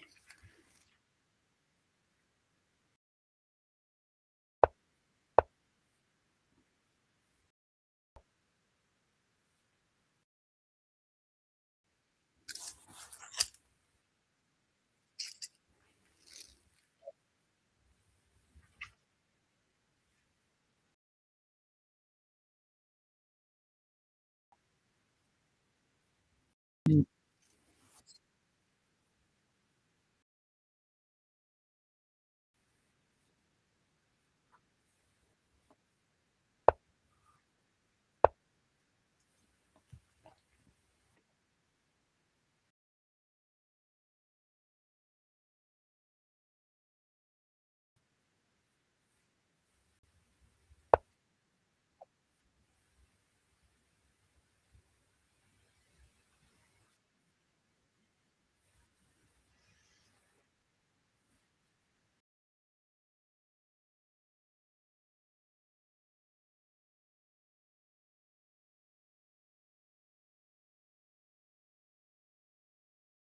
Mm. A6.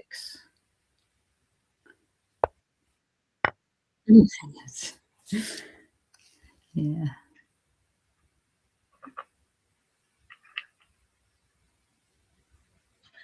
Then you can work it out. Yeah.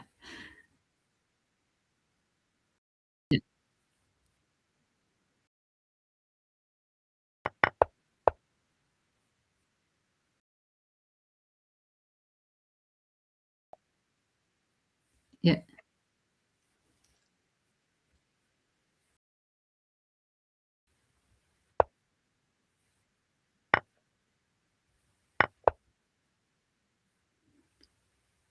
Hi, Carbonata Errol.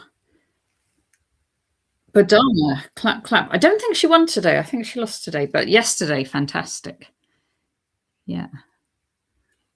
I can't hear Matthew, says my chess. I can hear you. Say something, Matthew. Yeah, I muted myself. Sorry, by accident. I muted myself. So, so this is quite interesting. Alex having a good think here. We've got a few possibilities. I mean, one of them would be to, I mean, h5 is the obvious thing, but you go g5 then. Now, one of the things that appeals to me would be to go knight g6, but I'm not sure that that's strictly the best idea, but it does look quite fun. But g5 is black's idea in any case, and trying to just keep everything together. Now, one idea would be also to take on g6 and take here. So I think we've got to come here, which is obviously a tiny bit worrying, being in the corner, and then rook c6. I don't know whether this has dangerous potential for white. I Maybe. think, like, because that king, the king's really dangerous because of the H pawn, isn't it? So, like, if you get your rook to E1 or stuff, you're threatening. Yeah, I guess black's sort of all right. I mean, I think he probably is all right. It's definitely a possibility, but it's not clear yet.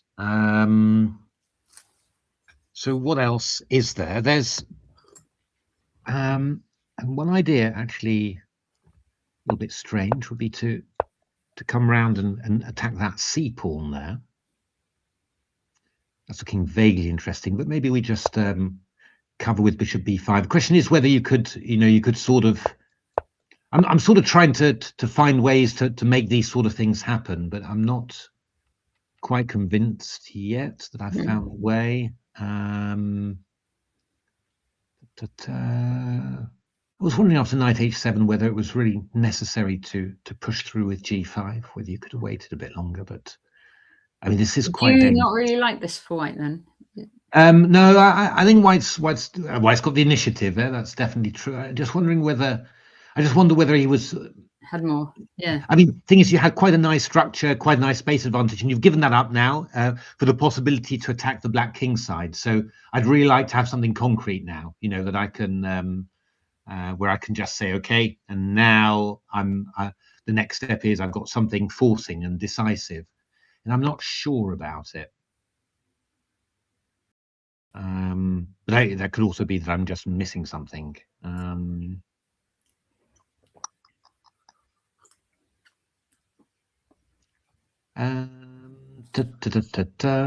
mean, I could just play. I mean, there's also a solid move like rook e1, for example, and we're just waiting to see what's going to happen, because you know these moves like knight g6 might get more dangerous somehow. You know, depending what black does. And I've got ideas like bishop g4 as well, where this rook's going to get a little bit awkward. So maybe a move like rook e1 is quite interesting. That looks quite nice, because yeah, the black rook's not got many squares. And I mean, if you were to play, he's played it. If you were to play knight f6, then h5 might be more dangerous, because you don't have, you know, you can't play g5 and then support with f6. So let me just think. You can't play g5 because of bishop g4, is it?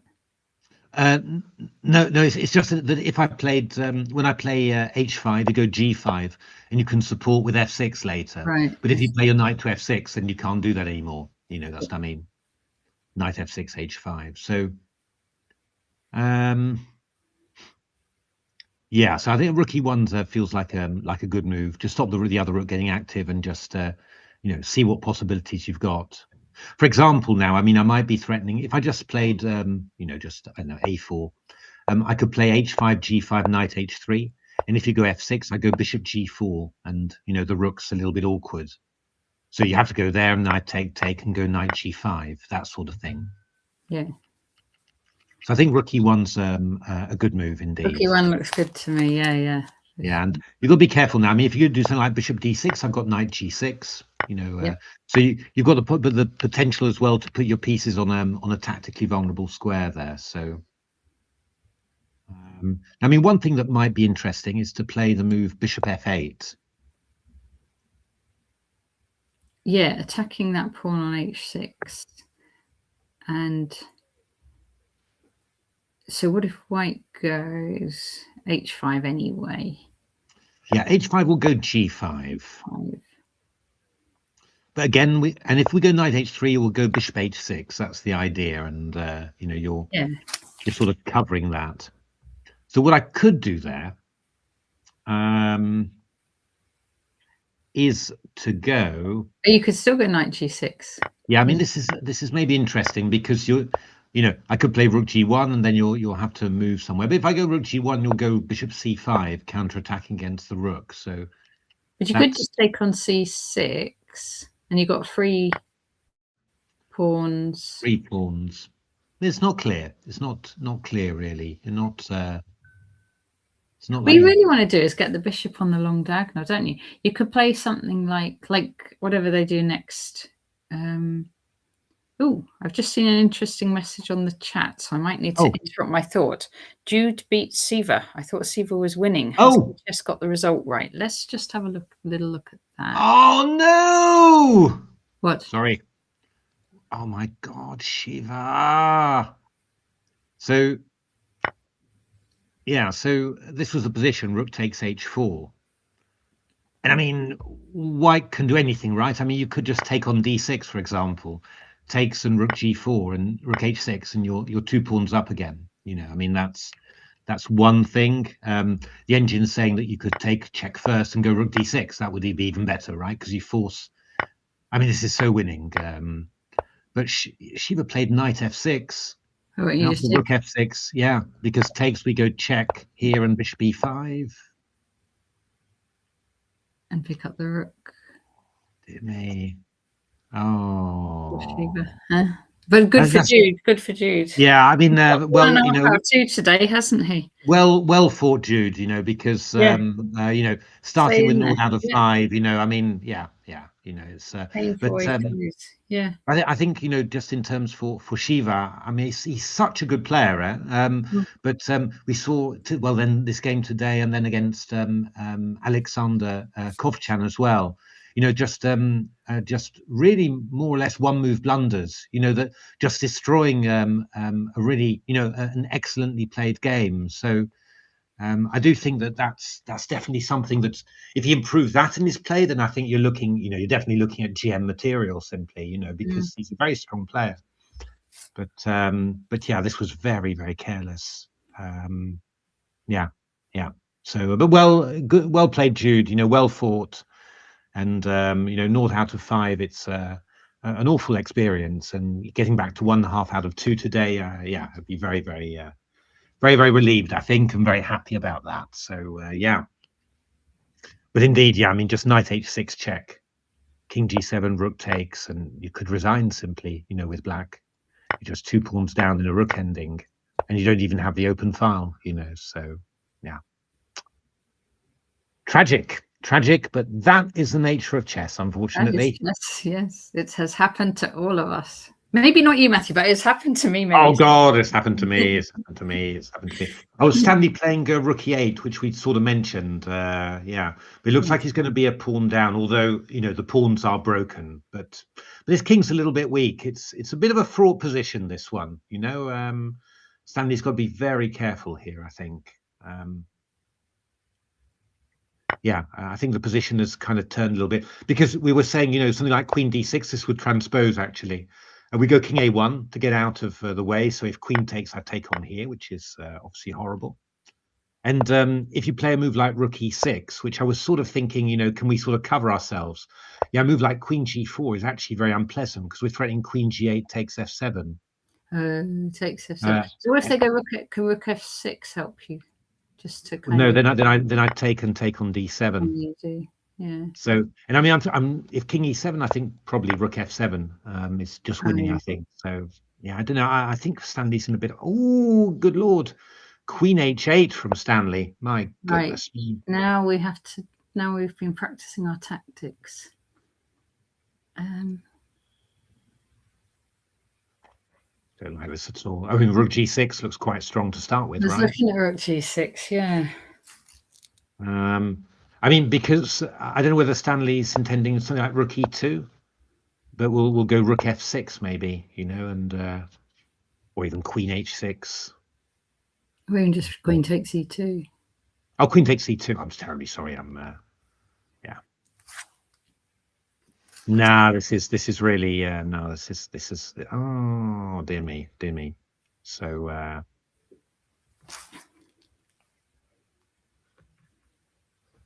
Do you think?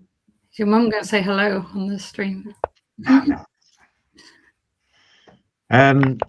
So yeah, queen h8, not so good. Yeah. So just gone a little bit wrong for Sandy after such a brilliant defense, but okay. Long way to go. So Alexander rook e1, Supratit having a good long think here. It's it's a tricky position, but bishop f8. I mean, maybe king. Yeah, he's played bishop f8. Okay, yeah. Yeah, that looks like a good move to me. Yeah. I think it's a good move. Yeah. I mean, I think it's the way to go. And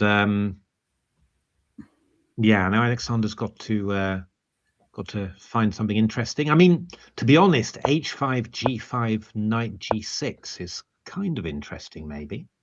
So what if bishop takes h6? Ooh. I just seen why not. So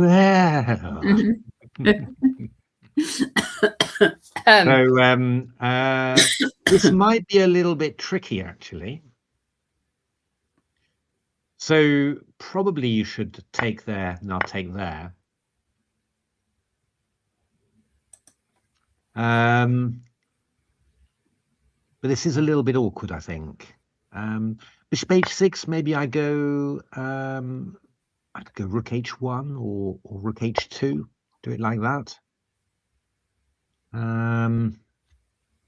I'd be amazed if I wasn't picking up a pawn somehow. That in that position. So sorry. So yeah, do that again. Keep doing that. That one, this one. So King G7, say. King G7. So I'll guess I'm going to go. I mean, what I want to do is to go Rook E7 check. But I don't know whether it works. King there, Bishop H5 check. King there, Rook check. No, I think it does work. King E6 and Rook E2. And I'm winning your Rook on F5. Rook E5. Oh, Rook E5. Cursor loonies. You are absolutely right. Trying to be too clever. Well, yeah, I can take there and take there, but yeah, it's not.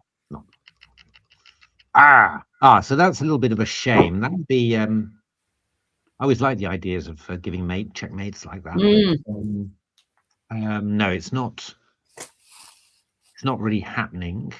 Although, yeah, actually, come to think of it, if I went here, there, and then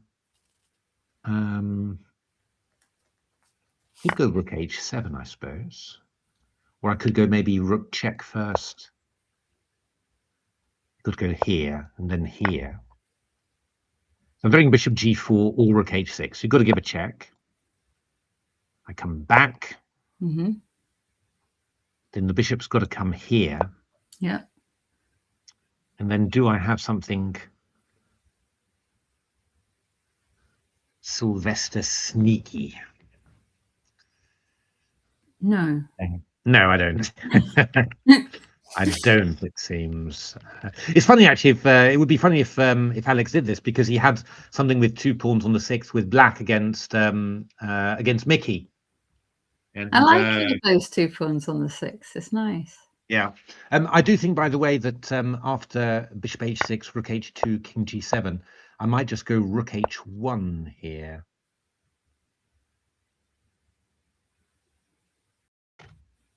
Or I suppose I could even just take on here, because Rook E7 is quite a nasty threat.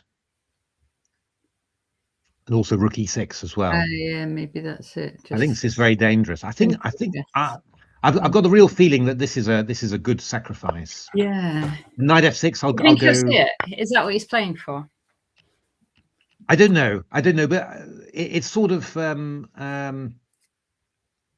yeah. I mean, it wouldn't amaze me if Alex played Knight G6, because that's also quite typical. But I think that this looks even stronger. Unless you can play. Surely you can't. No, I don't think you can. I'll just take on here, and take here, and then mate you on the H5. Yes. No, I think this has got to be done. The thing is, you're also threatening Knight E7 check, so you've also got quite a nice. And black's kind of paralyzed, really. It's not, it's not really that easy. If you go Rook F6, I can go Knight F8 and Bishop G5, for example. So might be better. But I think that Knight G6 is quite a nice idea. Let's see whether we've got anything else clever that we can do. I mean, Bishop H6 is kind of the threat, really. So you've got to be either you've got to deal with the threat of Bishop H6 or well, Bishop G4. Yeah, we'll go Rook F6 then. I was vaguely wondering about a Knight H5 and trying to do something, but I don't think there's really much happening there, really. I don't think that's happening there, really. I think either you take on G6, take on C6, and I think you can probably claim a little edge with white, or you play this H5, G5, Knight G6, which I think is quite good for white. You could also, must be said, you could go Knight H3, just keeping H5 in reserve there. But I'm thinking then that, yeah, okay, that's one idea. Knight H3. Then black might play Knight F6, but then we go H5. And after Knight H5, I go Bishop G4, and you're a bit stuck there. Mm-hmm. This rook on e1 again proving very, very useful, you know, because rook f6, I go bishop h5. So knight h3 is possibly not stupid at all. You could also try knight e2, which looks a little bit odd, but I'm coming out to d4. That's the idea, and trying to. But maybe that's just a bit too fanciful. Probably knight h3 would be better. So I think we got knight h3, knight g6, and h5 basically. Don't know which one Alex will play. Alex is quite a solid player, you know. So I'm sort of maybe thinking he'll go knight h3 actually, you know, and just build it up like that. I mean, what Black could do is play. I suppose he could play just king h8. Just to get out of the way. And if h5, you'll just take and claim. It looks a bit fraught, but maybe. Subrata, he's going to just hang in there. It's quite hard for white because there's so many choices that look good. And yeah, maybe knight g5. Knight none of g5. them are clearly winning, are they? So Subrata is going to No, just hang in there and defend against whichever one is chosen. Knight g5 is maybe quite awkward because after takes, I'm threatening bishop g4 with the and the rook is. Oh, do you have to take on g5? Could you just take? Well, bishop h6. I'll take on f7 and h6, which I think is very unpleasant. Yeah. I think you've kind of got to take, really. Actually, right. Okay. Yeah, but okay. I mean, it's not the end of the world.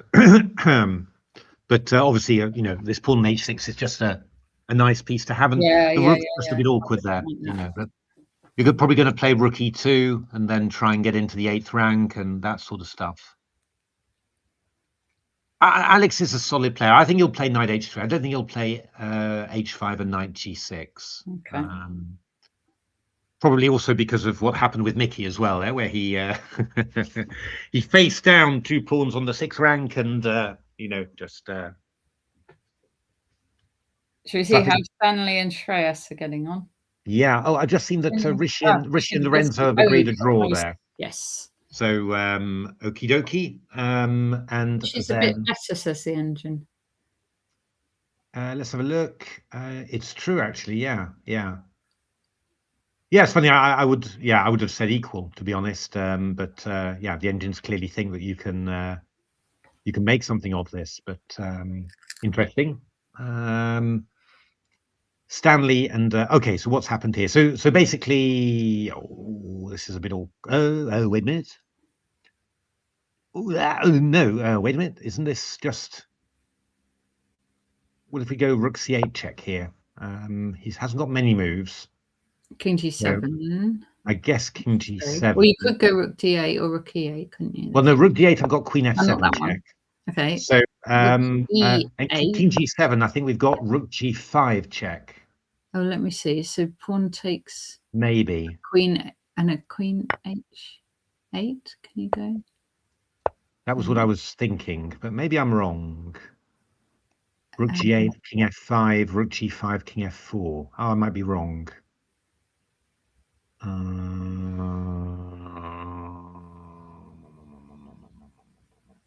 Yeah, I think I'm wrong. Go back and move. So it's like this, but we've given up a rook. I mean, I could play f5.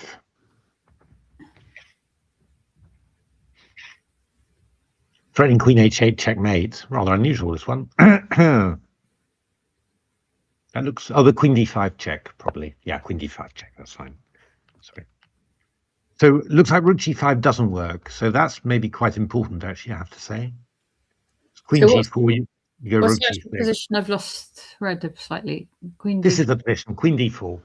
And you're thinking rook c8 might be winning. Yeah, I mean, you could go rook e8, but then I'd have queen h6. I mean, king g7 is absolutely. The king g7 is the move, and then. So what about queen? A queen g4. You go rook g6. Yeah. Which seems to work.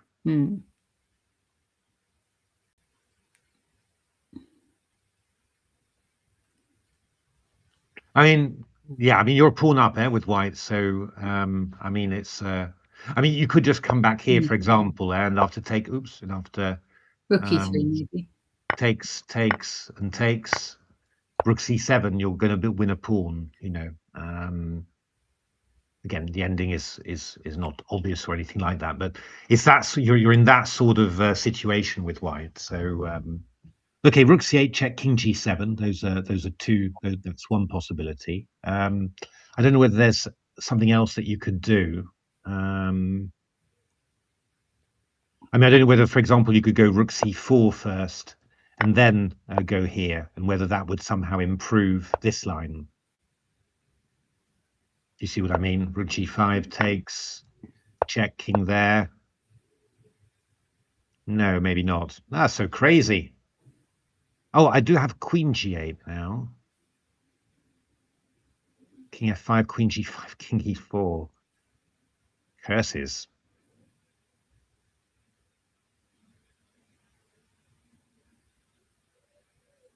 Doesn't feel like mate somehow, but Doesn't quite to me, feel like mate. Yeah. Feeling very aggrieved about that, though, I have to say. Do feel like it should be mate. No,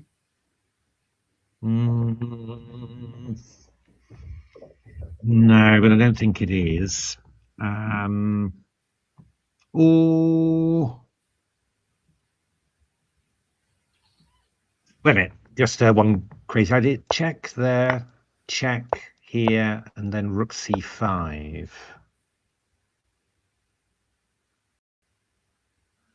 So I've got two threats of mate. I've got rook g5 and I've got h5 check.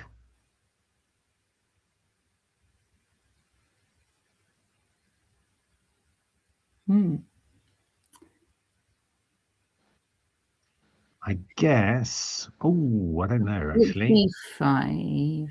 Rook d5. Then I'm thinking about playing queen j8 will go king f6. Curses. Is that true? Takes king e7, rook c7, rook d6. Yeah, that's true. And what if I go? No, I go. Yeah, I was thinking f5 check, queen f5, h5, which would be gorgeous. But you've got king takes f5. It's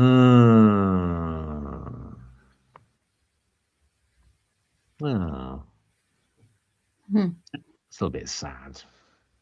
Deserve better, that idea. Go back to the start.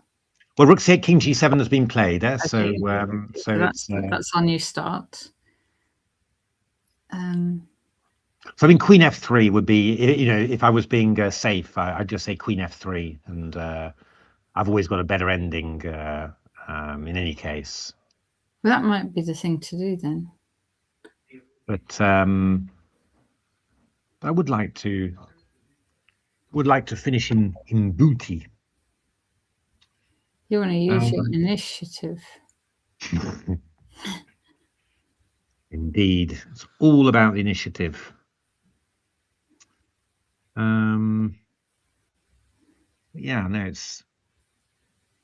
But maybe we do queen g4, rook g6, and then queen f3, something like that. And are we better with over there? Yeah, I don't know. I mean, you could still do the old queen d3, and it probably wouldn't change too much. Yeah, takes rook c7. But you do have a chance you're going to get an h5. You know, to on the other hand, black can go something like rook g1, and yeah, I'm not sure whether the rook's well, maybe the rook's better placed on the g file, where it's, you know, keeping the white pieces at bay. Because when I go queen f3, I'm kind of threatening h5. Oops, h5 there, and then queen g4. So I'm sort of assuming that that's probably a bit better for black if I force the rook onto g6. Oh my goodness! Look at that, rook d8. What a move! That's nice. That's a move. Yeah. So if takes, is it? Oh, you just take on f7 and then take on e6 at least. Yeah, that's right. And you're also threatening after rook d8. You're threatening rook f7 check with the old Pinaruni. Wow, well done, Shreyas. That one hadn't occurred to me. I just got distracted with mine. Played already rook d6. Okay. That is correct.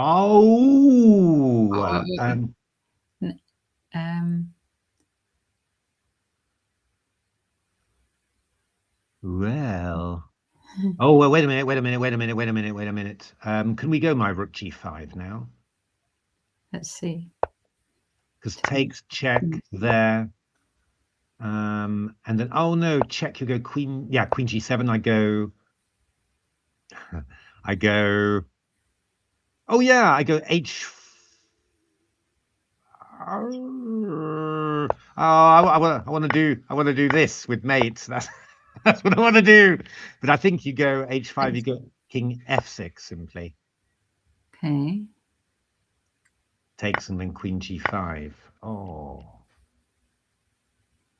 that's my problem. I've got too keen on this idea. Look at the starting position again. Got too keen on this idea, I think. Yeah. Just go back, because there's lots of possibilities, isn't it? I mean, queen g4 is possible. Then go rook g6. Well, yeah. I mean, what you can do, you can go queen g4, rook g6, rook f7.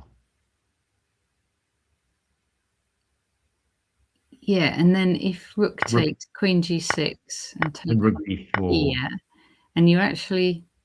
But I'm not sure about this one because the king's coming. The king's grabbing this. I'm not sure you're winning this for white. I don't think you are actually.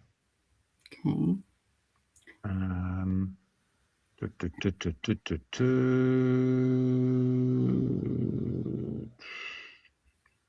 I mean, to be honest, if there was any justice in the world, move rook d5 would be the winning move. Yeah, just a joke. There's a. He's played queen g4. Queen g4. Okay, so if so it's got to be rook g6 now. Rook g6. Yeah, got to be rook g6. So rook g6, and. Yeah, but I don't think this is. Well, you got to pass d4. Maybe what you could do is you could go rook d4, and then if you go king h5, maybe you go f5, and just stop black from having that passed h pawn, and then just start moving your d pawn. Yeah.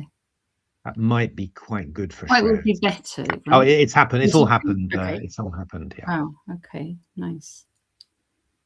Holy smokes, says Carbon Errol. I know. Well, it's a crazy game.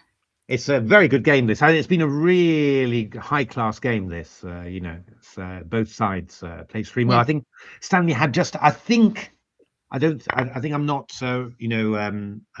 It's not meant to be a criticism or anything. But I think Stanley just had just one moment, just when the position was getting simplified. He just had a little wobble somehow, and I'm sure he had something sort of concrete. You think he had a win then? And clear, but just to get clear equality, but it just had a little bit of a wobble. But now, still this game is very much it's quite unclear somehow. I'm thinking that you shouldn't allow black this past because the f pawn's useless, So I'm thinking that you should go f5. You should just go f5 here. Takes, and then I'm not quite sure, but probably rook e4, I think. Or maybe king b3 first. Yeah, get the king right in there. I'm just wondering, the point is that the h pawn is fast, right? So, and the d pawn. Is white risking losing?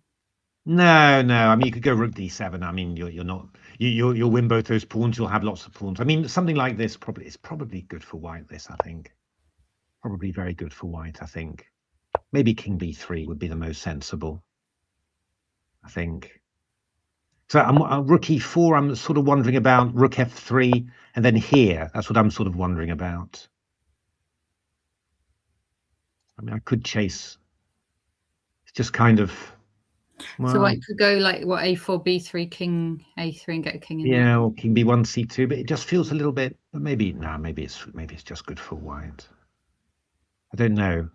But yeah, I'm not sure. King b3, it feels like the more natural move. If you can get away with it, and and black isn't able to just win the h pawn quickly and do his stuff, then I'd have say having the king on here, and then afterwards moving the rook away and the pawn through. It should be very, very good, I think. I think that's. I think you're it looks popping very on good. the other game as well. Yeah, let's just have a look. Yeah, engine saying plus 2.1 with f5, and then Yeah. b4 once. Yeah, okay. Yeah. So yeah. Let's have a look. Subreddit. Ah, he's played h5. Oh, he's gone knight h3, bishop c8. I told you to You play said knight knight h3. h3. Bishop c8 from Yeah. Subreddit, and now h5. Okay. And so is it g5 they go? Ooh, no, not g5 because we No. just take it. No. Bishop c8 from Subreddit surprised me a little bit. Has he got a cunning idea here? I expect so. Because I was looking at king h8. That was what I was Right. looking at, and then knight g5. That was what I was doing. So I guess that rook f6, right? I mean, I don't see. There's an attack on here, so that is a. But I'm guessing that rook f6 is going to be what Subreddit wants. I do have to say this looks incredibly ugly, because you're also blocking your 8th rank, right? Which Yeah. So he's going to need to get this bishop out, like on e6 or somewhere. F5. Yeah, but I'm not sure he's really going to have the time for that. So what? yeah, what? Well, I mean, I could just I could take on there, for example. That's one possibility. Rook takes. Yeah, if rook takes, I'm just kind of thinking whether I could I go rook e8, maybe king f7. Then probably you're okay there. So okay, I'll let me. So rook f6, I think, is definitely going to be the move. And now, maybe just knight f4 back. Okay, maybe does he want to play bishop f5? Maybe. Or just g5. Interesting. This is very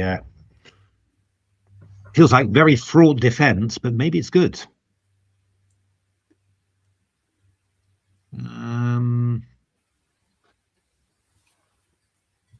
What's the time situation? 17 versus 18. Yeah. Maybe. Yeah. It's quite. Yeah, I hadn't anticipated this defense at all, but this is it's not bad. This at all. That's it looks really weird to put the to block the coverage of the 8th on the 8th rank, but on the other hand, it's not just for a moment, hopefully. Yeah. Yeah. And the other thing apart from rook f6 that you could do is go rook f1, and no, it's not going to be any good, I don't think. But would be funny, right? So rook f1 takes and then takes here to pin, but no, I think rook f6 is the move.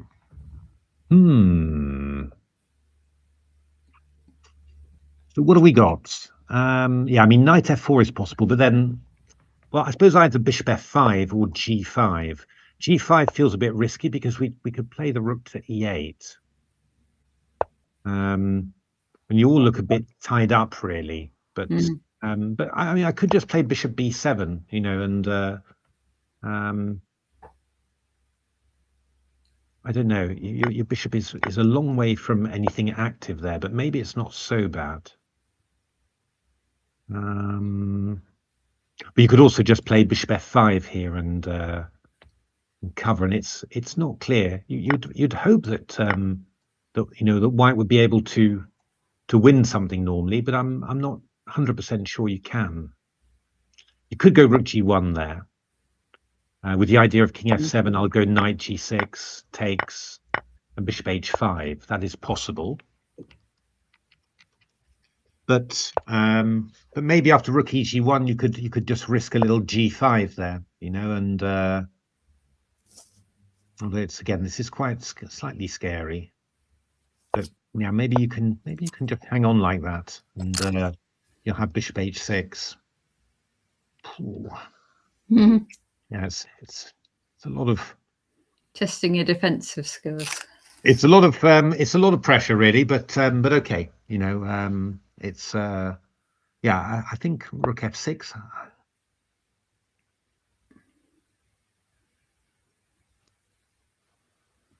It's possibly the one thing that, you know, yeah, the one thing about the black position is that it's very you're very restricted really, and it's not clear that, you know, your pieces don't have great moves or anything, so it's not very easy to exploit at all.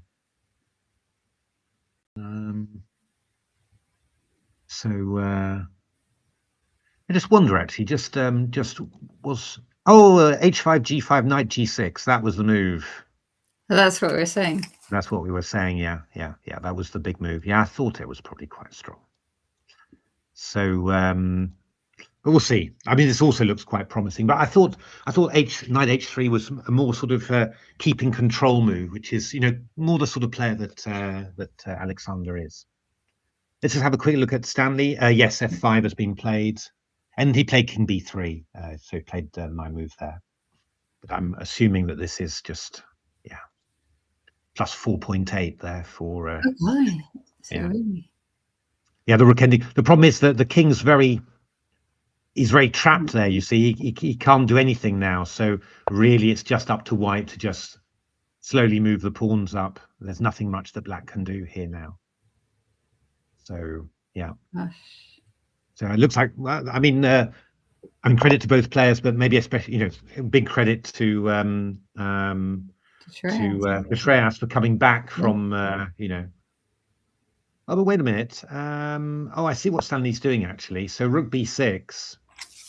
If you go b4, then you want to go rook a6. Yeah. So you have to go king c3 instead of b4. Well, no, but then he goes rook c6 check. That's what he's done, you see. But I think that what we do here is we go b4 and then we go d5. I think that's what we do. Oh, and just give up that a3 pawn, but we're going to go rook d4 and. Yeah, then we'll queen there. I don't think you're stopping me from queening. So I mean, you could go rook d6 back. Then I'll go rook d4, king g6. You get your king in at least. But this is a little bit. It's not quite as clear as it should be, really. King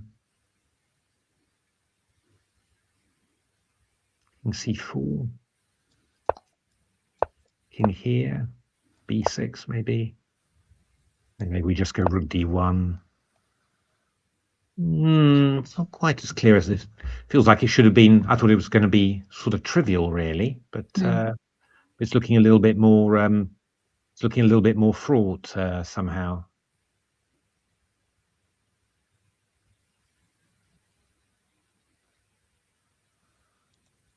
e7. Yeah, maybe d4 was. Yeah, I don't know. Maybe you should have. Maybe b3 would have been safer. Just to be able to. Now, like, oh, I see. So I wonder whether a move like b3 might have been safer. You know, to advance then with a4, and then you could play the king round to b2, play d4, and gradually move your pawns up. That might have been more hyper accurate. But I think the engine is still, you know, still finding that this is very, very good. King c3, rook c6 check, king d3, rook b6. Oh, he's saying d5 now. Oh, yeah, that's much better. That's the way to do it. Do it with your king on d3, not with your king on d2. Yeah. If you take the pawn, we just push, and if you come here, then I'm just here. Yeah, that's definitely very good. So yeah, so king d3 is what. Funny how the engine's so excited, but it's actually still quite difficult. Yeah, you know, no, always. But Shreyas has done it. Shreyas has done it. So yeah. So he was just sort of repeating the moves a little bit, and let's have a look at so g5 played. That's a strange. What was? Can we just? Yeah, rook f6 was the move that we were looking at, and that looks like it was the best. G5 just seems to be giving away a pawn as far as I can see, right? Knight G5.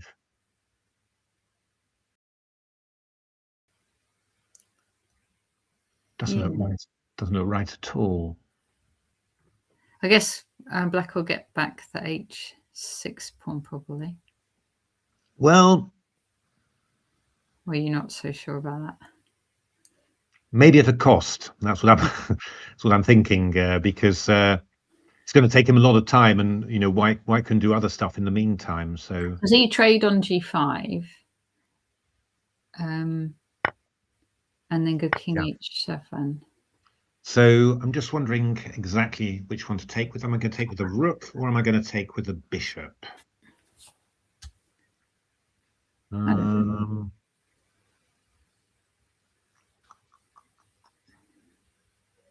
Let's say you take with the rook. Yeah, so maybe King H7.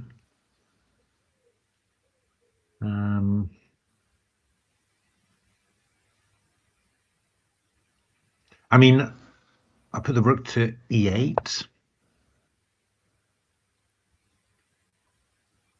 Okay, I'm going to trade on G5 there first, I think, and then take on. Yeah, I go Bishop G4. I don't think I'm going to like that. And I go Rook E7. That's kind of the idea. Okay, so I have to panic. Rook G8. Yeah. Maybe it's not the end of the world. No, it's not the end of the world. Yeah.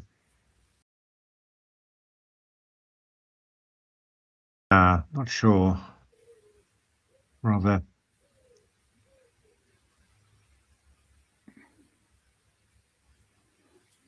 Yeah, not easy. Not easy.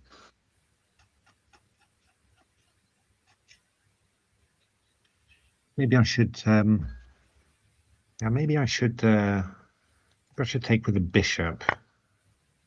Okay, I'm going King H7.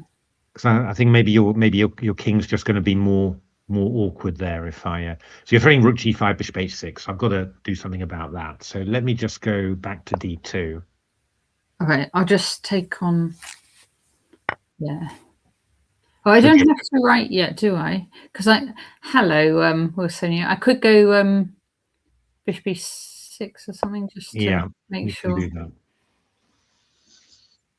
Don't panic, Mr. Mannering. There's Sonia. So okay, so let me just go Bishop G4. Yeah. If my Bishop E6 was a mistake, we don't have to play that, of course. No. It's I'm not sure. It's definitely a possibility. Yeah. So Rook F6, and I wanted to take on here now. Yeah. So if he's played Knight takes G5. If you take on there, I want to go Rook G6, which I think is very unpleasant. Okay. And if you go Rook E6, I'll probably do the same. I'll take and go Rook G6 maybe. And I feel like I messed it up along the way there. Yeah, I mean, maybe let's have a look at Bishop H6. It does feel quite risky because your king's a bit on the side, right? And you know, there's feelings of mate, but I can go Rook E8, threatening mate. When you go Bishop B7, I'll go Rook E7. I'll do it maybe like that and just keep you. Oh, actually, can I even win your bishop? Actually, yes, I think I am winning your bishop. Oh no, you've got Bishop E6 at the end, but okay, I'm winning a pawn. You won my pawn, and I'm probably doing very well. Maybe, but I could trap your king in the back rank. Well. Well. I'm not sure. I think this is a pretty slightly ropey ending because I'm. I can believe that. But okay. I mean, yeah. Yeah, I'm a bit surprised Sokratic played g5, but yeah, you understand the idea. I mean, he's trying to clarify the position. But yeah, I mean, yeah, I think it does sort of illustrate what I was meaning about the Petrov, right? That you know, it's kind of, it's not a good opening. It's not a world of fun, you know. Put it that way. You know, I think that's the thing, and maybe you should be enjoying yourself a bit more as a young player and leave the Petrov to people my age. You know, that's. So is this the position? No, we're just knight takes g5. Let's have a look at Stanley against Shreyas. Yeah, this has happened. King horribly caught by the rook there, and yeah, you're just gonna enter basically. There's not much you can do about this, I'm afraid. Oh, hard luck, Stanley, but also very well played. Shreyas has done well though, hasn't he? He's played extraordinarily well, because that was a bit of a, you know, that was a bit of a yeah, not a crushing defeat, but you know, obviously, you know, you started with 5 out of 5, you're feeling great, and then you lose a game, you know, but he's bounced back beautifully, played a very complicated game very, very well. So yeah, d6 is the simplest.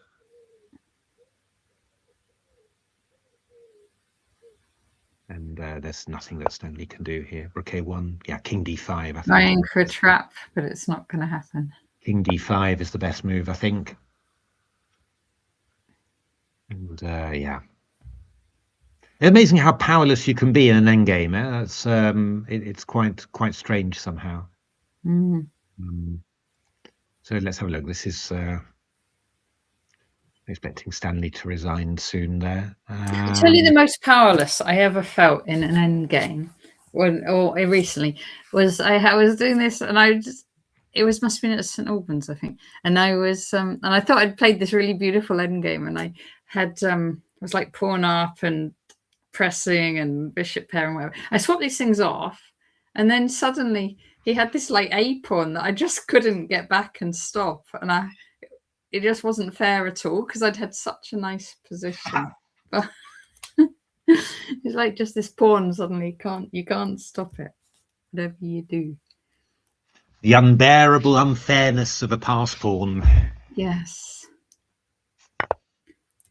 Oh, Alex. Hello, Toby Quate. Toby's saying seems as though Shreyas has struggled against Jonah for a little while now. So maybe that's the demon player for okay. Shreyas. Yeah, Jonah did well though, doesn't he? He's doing well. He's got to get 2 out of 2 though, Toby, to get a norm. It looks like. Oh, bishop g4. Natasha, why didn't you point this out? It's an intermezzo. Well, it is. It looks good. And so if the rook moves, or is this just like game over? Let me think for a second. So, but you can go knight. Oh no, you can't remove the knight. That's not good. Oh, that's a very strong move. Yes. Yeah, I mean, I was thinking that you could go f6, but you just take bishop takes g5, and you're going to pick up the bishop. It doesn't look good at all. Go back to the position. So is this just a disaster? I think it's a disaster.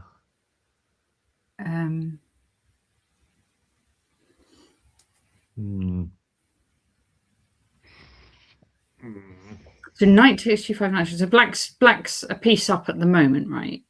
Si, signora. Okay, so that's less. Stanley has resigned, so Shreyas has won there to go back into the lead there. Yes, but so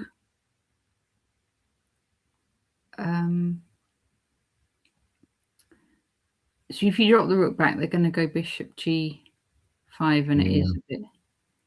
It's horrible. Plus 3.5. He's resigned, I think, hasn't he? Oh no, the engine's saying plus. I don't normally comes up with these evaluations when the game's finished somehow, but yeah, it seems to have done it already. Yeah, it seems to have done it already. But yeah, but bishop g4 is plus. Mission Mezzo says Wilsonia. Indeed. Copyright Natasha Regan. Think about it notices after g5, hence why he took so long on knight takes g5. Maybe he noticed it. Yeah, that's probably true. Right. Yeah. But as we were saying, rook f6 was the move that we really wanted, and it was, you know, it was extremely unpleasant, but it was, you know, still defensible. But yeah, it's a very nice game from Alexander, I have to say. I mean, he's ridden his luck in this tournament. You know, I think he's against Siva and also against Mickey. He was, you know, -3 basically, and he's ended up scoring 1.5 out of 2 out of those games, and that kind of, you know, turns your tournament really. You know, but, he's played very sensibly. He's taken a couple, you know, of shorter draws, saving his energy. Obviously important for a tournament like this. And just played some good games as well. Made the most of his chances. So yeah, excellent. Excellent. Should we have a little look ahead to what tomorrow's game? Absolutely. Let's have a little look then. Let's have a look just first of all at the scores on the doors. So it's going to be Shreyas on 6, Alexander on 5.5, Jonah on 5, and then a big gap actually. Yeah. To Michael, Siva on 3.5, and then Lorenzo, Rishi, Supratit, you know, quite some way behind those top 3. And then looking ahead, let's just go to let me just where is it? Where is the standings? Let's have a look there. You're seeing this, right? I can see, yeah, I can see standings, although I don't see any actual standings. Oh, wait a minute. Let me just I've got to. It's opened it up in a new tab, so let me just unshare and then share my tab. Give me share chess results. Share. There we are. Can you see that now? You can see that now. Yes. You can see the results, right? Yeah. Yes, that's what I see. So playing schedule, no, pairing results. That's what we want. Yes. So looking at round 8, we've got. So I think the key one, in a way, you'd say, is actually this is important for the tournament as a whole. It's Jonah against Alexander. So, and it's important for the tournament and important. And then another very interesting one there, Shreyas against Mickey. Yeah. So so that's a very interesting one. Then we got Supratit against Lorenzo, Rishi against Siva, and Stanley against Jude. So kind of not the best time for Stanley to be playing Jude, because Jude's just sort of you know, scored his first points in the tournament. But so I mean, looking like some very interesting games there. And then in the evening, the round that we'll be commentating on, probably starting a little bit later, is so Mickey against Stanley, Alexander against Shreyas. So that could be a big one for the top 2 places. You never know. Jonah against Lorenzo, hoping that Jonah will be in with a shout of a GM norm with a victory. And then Siva against against Supratit, and Jude against Rishi. Nice. So yeah, I mean, there's some excellent you know, sort of pairings there. It's really going to be very, very interesting to see what happens. And is it national? Isn't Chess Day tomorrow? International Chess Day. Oh, I've got a feeling, because I think there's some events on in London about it. Oh, let's have a look. Indeed. So yes, Monday 20th. Yes, happy indeed. International Chess Day to everybody tomorrow. For those who celebrate. For those who celebrate. Yeah, I think there's I was looking it up. I think there's an event. I'm going to say Billingsgate Market in London. An event anyway near Liverpool Street, where you can go in person. And yeah, I don't know, International Chess Day. Who knows? Hopefully, we'd get a nice GM norm on International Chess Day. That would be great, wouldn't it? Be lovely. That would be absolutely great. So it's a big ask. It's a big ask. 2 out of 2 is very, very tough. But the game's still going on actually. Bishop takes g5 has been played, but yeah, I mean, White's just the exchange up there. So yeah, it's going to be a very tough one for Socrates to keep together. I'm actually wondering whether you might even be getting mated immediately. Do you want to? Should I put it back on? Let me just show that one on. Oh, wait a minute. Got it. We're on. Okay. Because I think you can just go rook h2, bishop g6, and then h7. If it takes, you go rook there, and if bishop g6, you go bishop f6. So, and bishop g7, rook h8 check. It's the end of the road. Yeah, so it might even just be more or less mate, basically. So tough. But yeah, a very good game from Alexander there. Just increased gradually his space advantage, and Socrates was unable to develop any initiative to counter it, basically. So really, there's some very interesting lines there with this h5 knight g6 sacrifice and stuff like that. But it's looking like a victory for Alexander to take him up to 5.5 out of 7.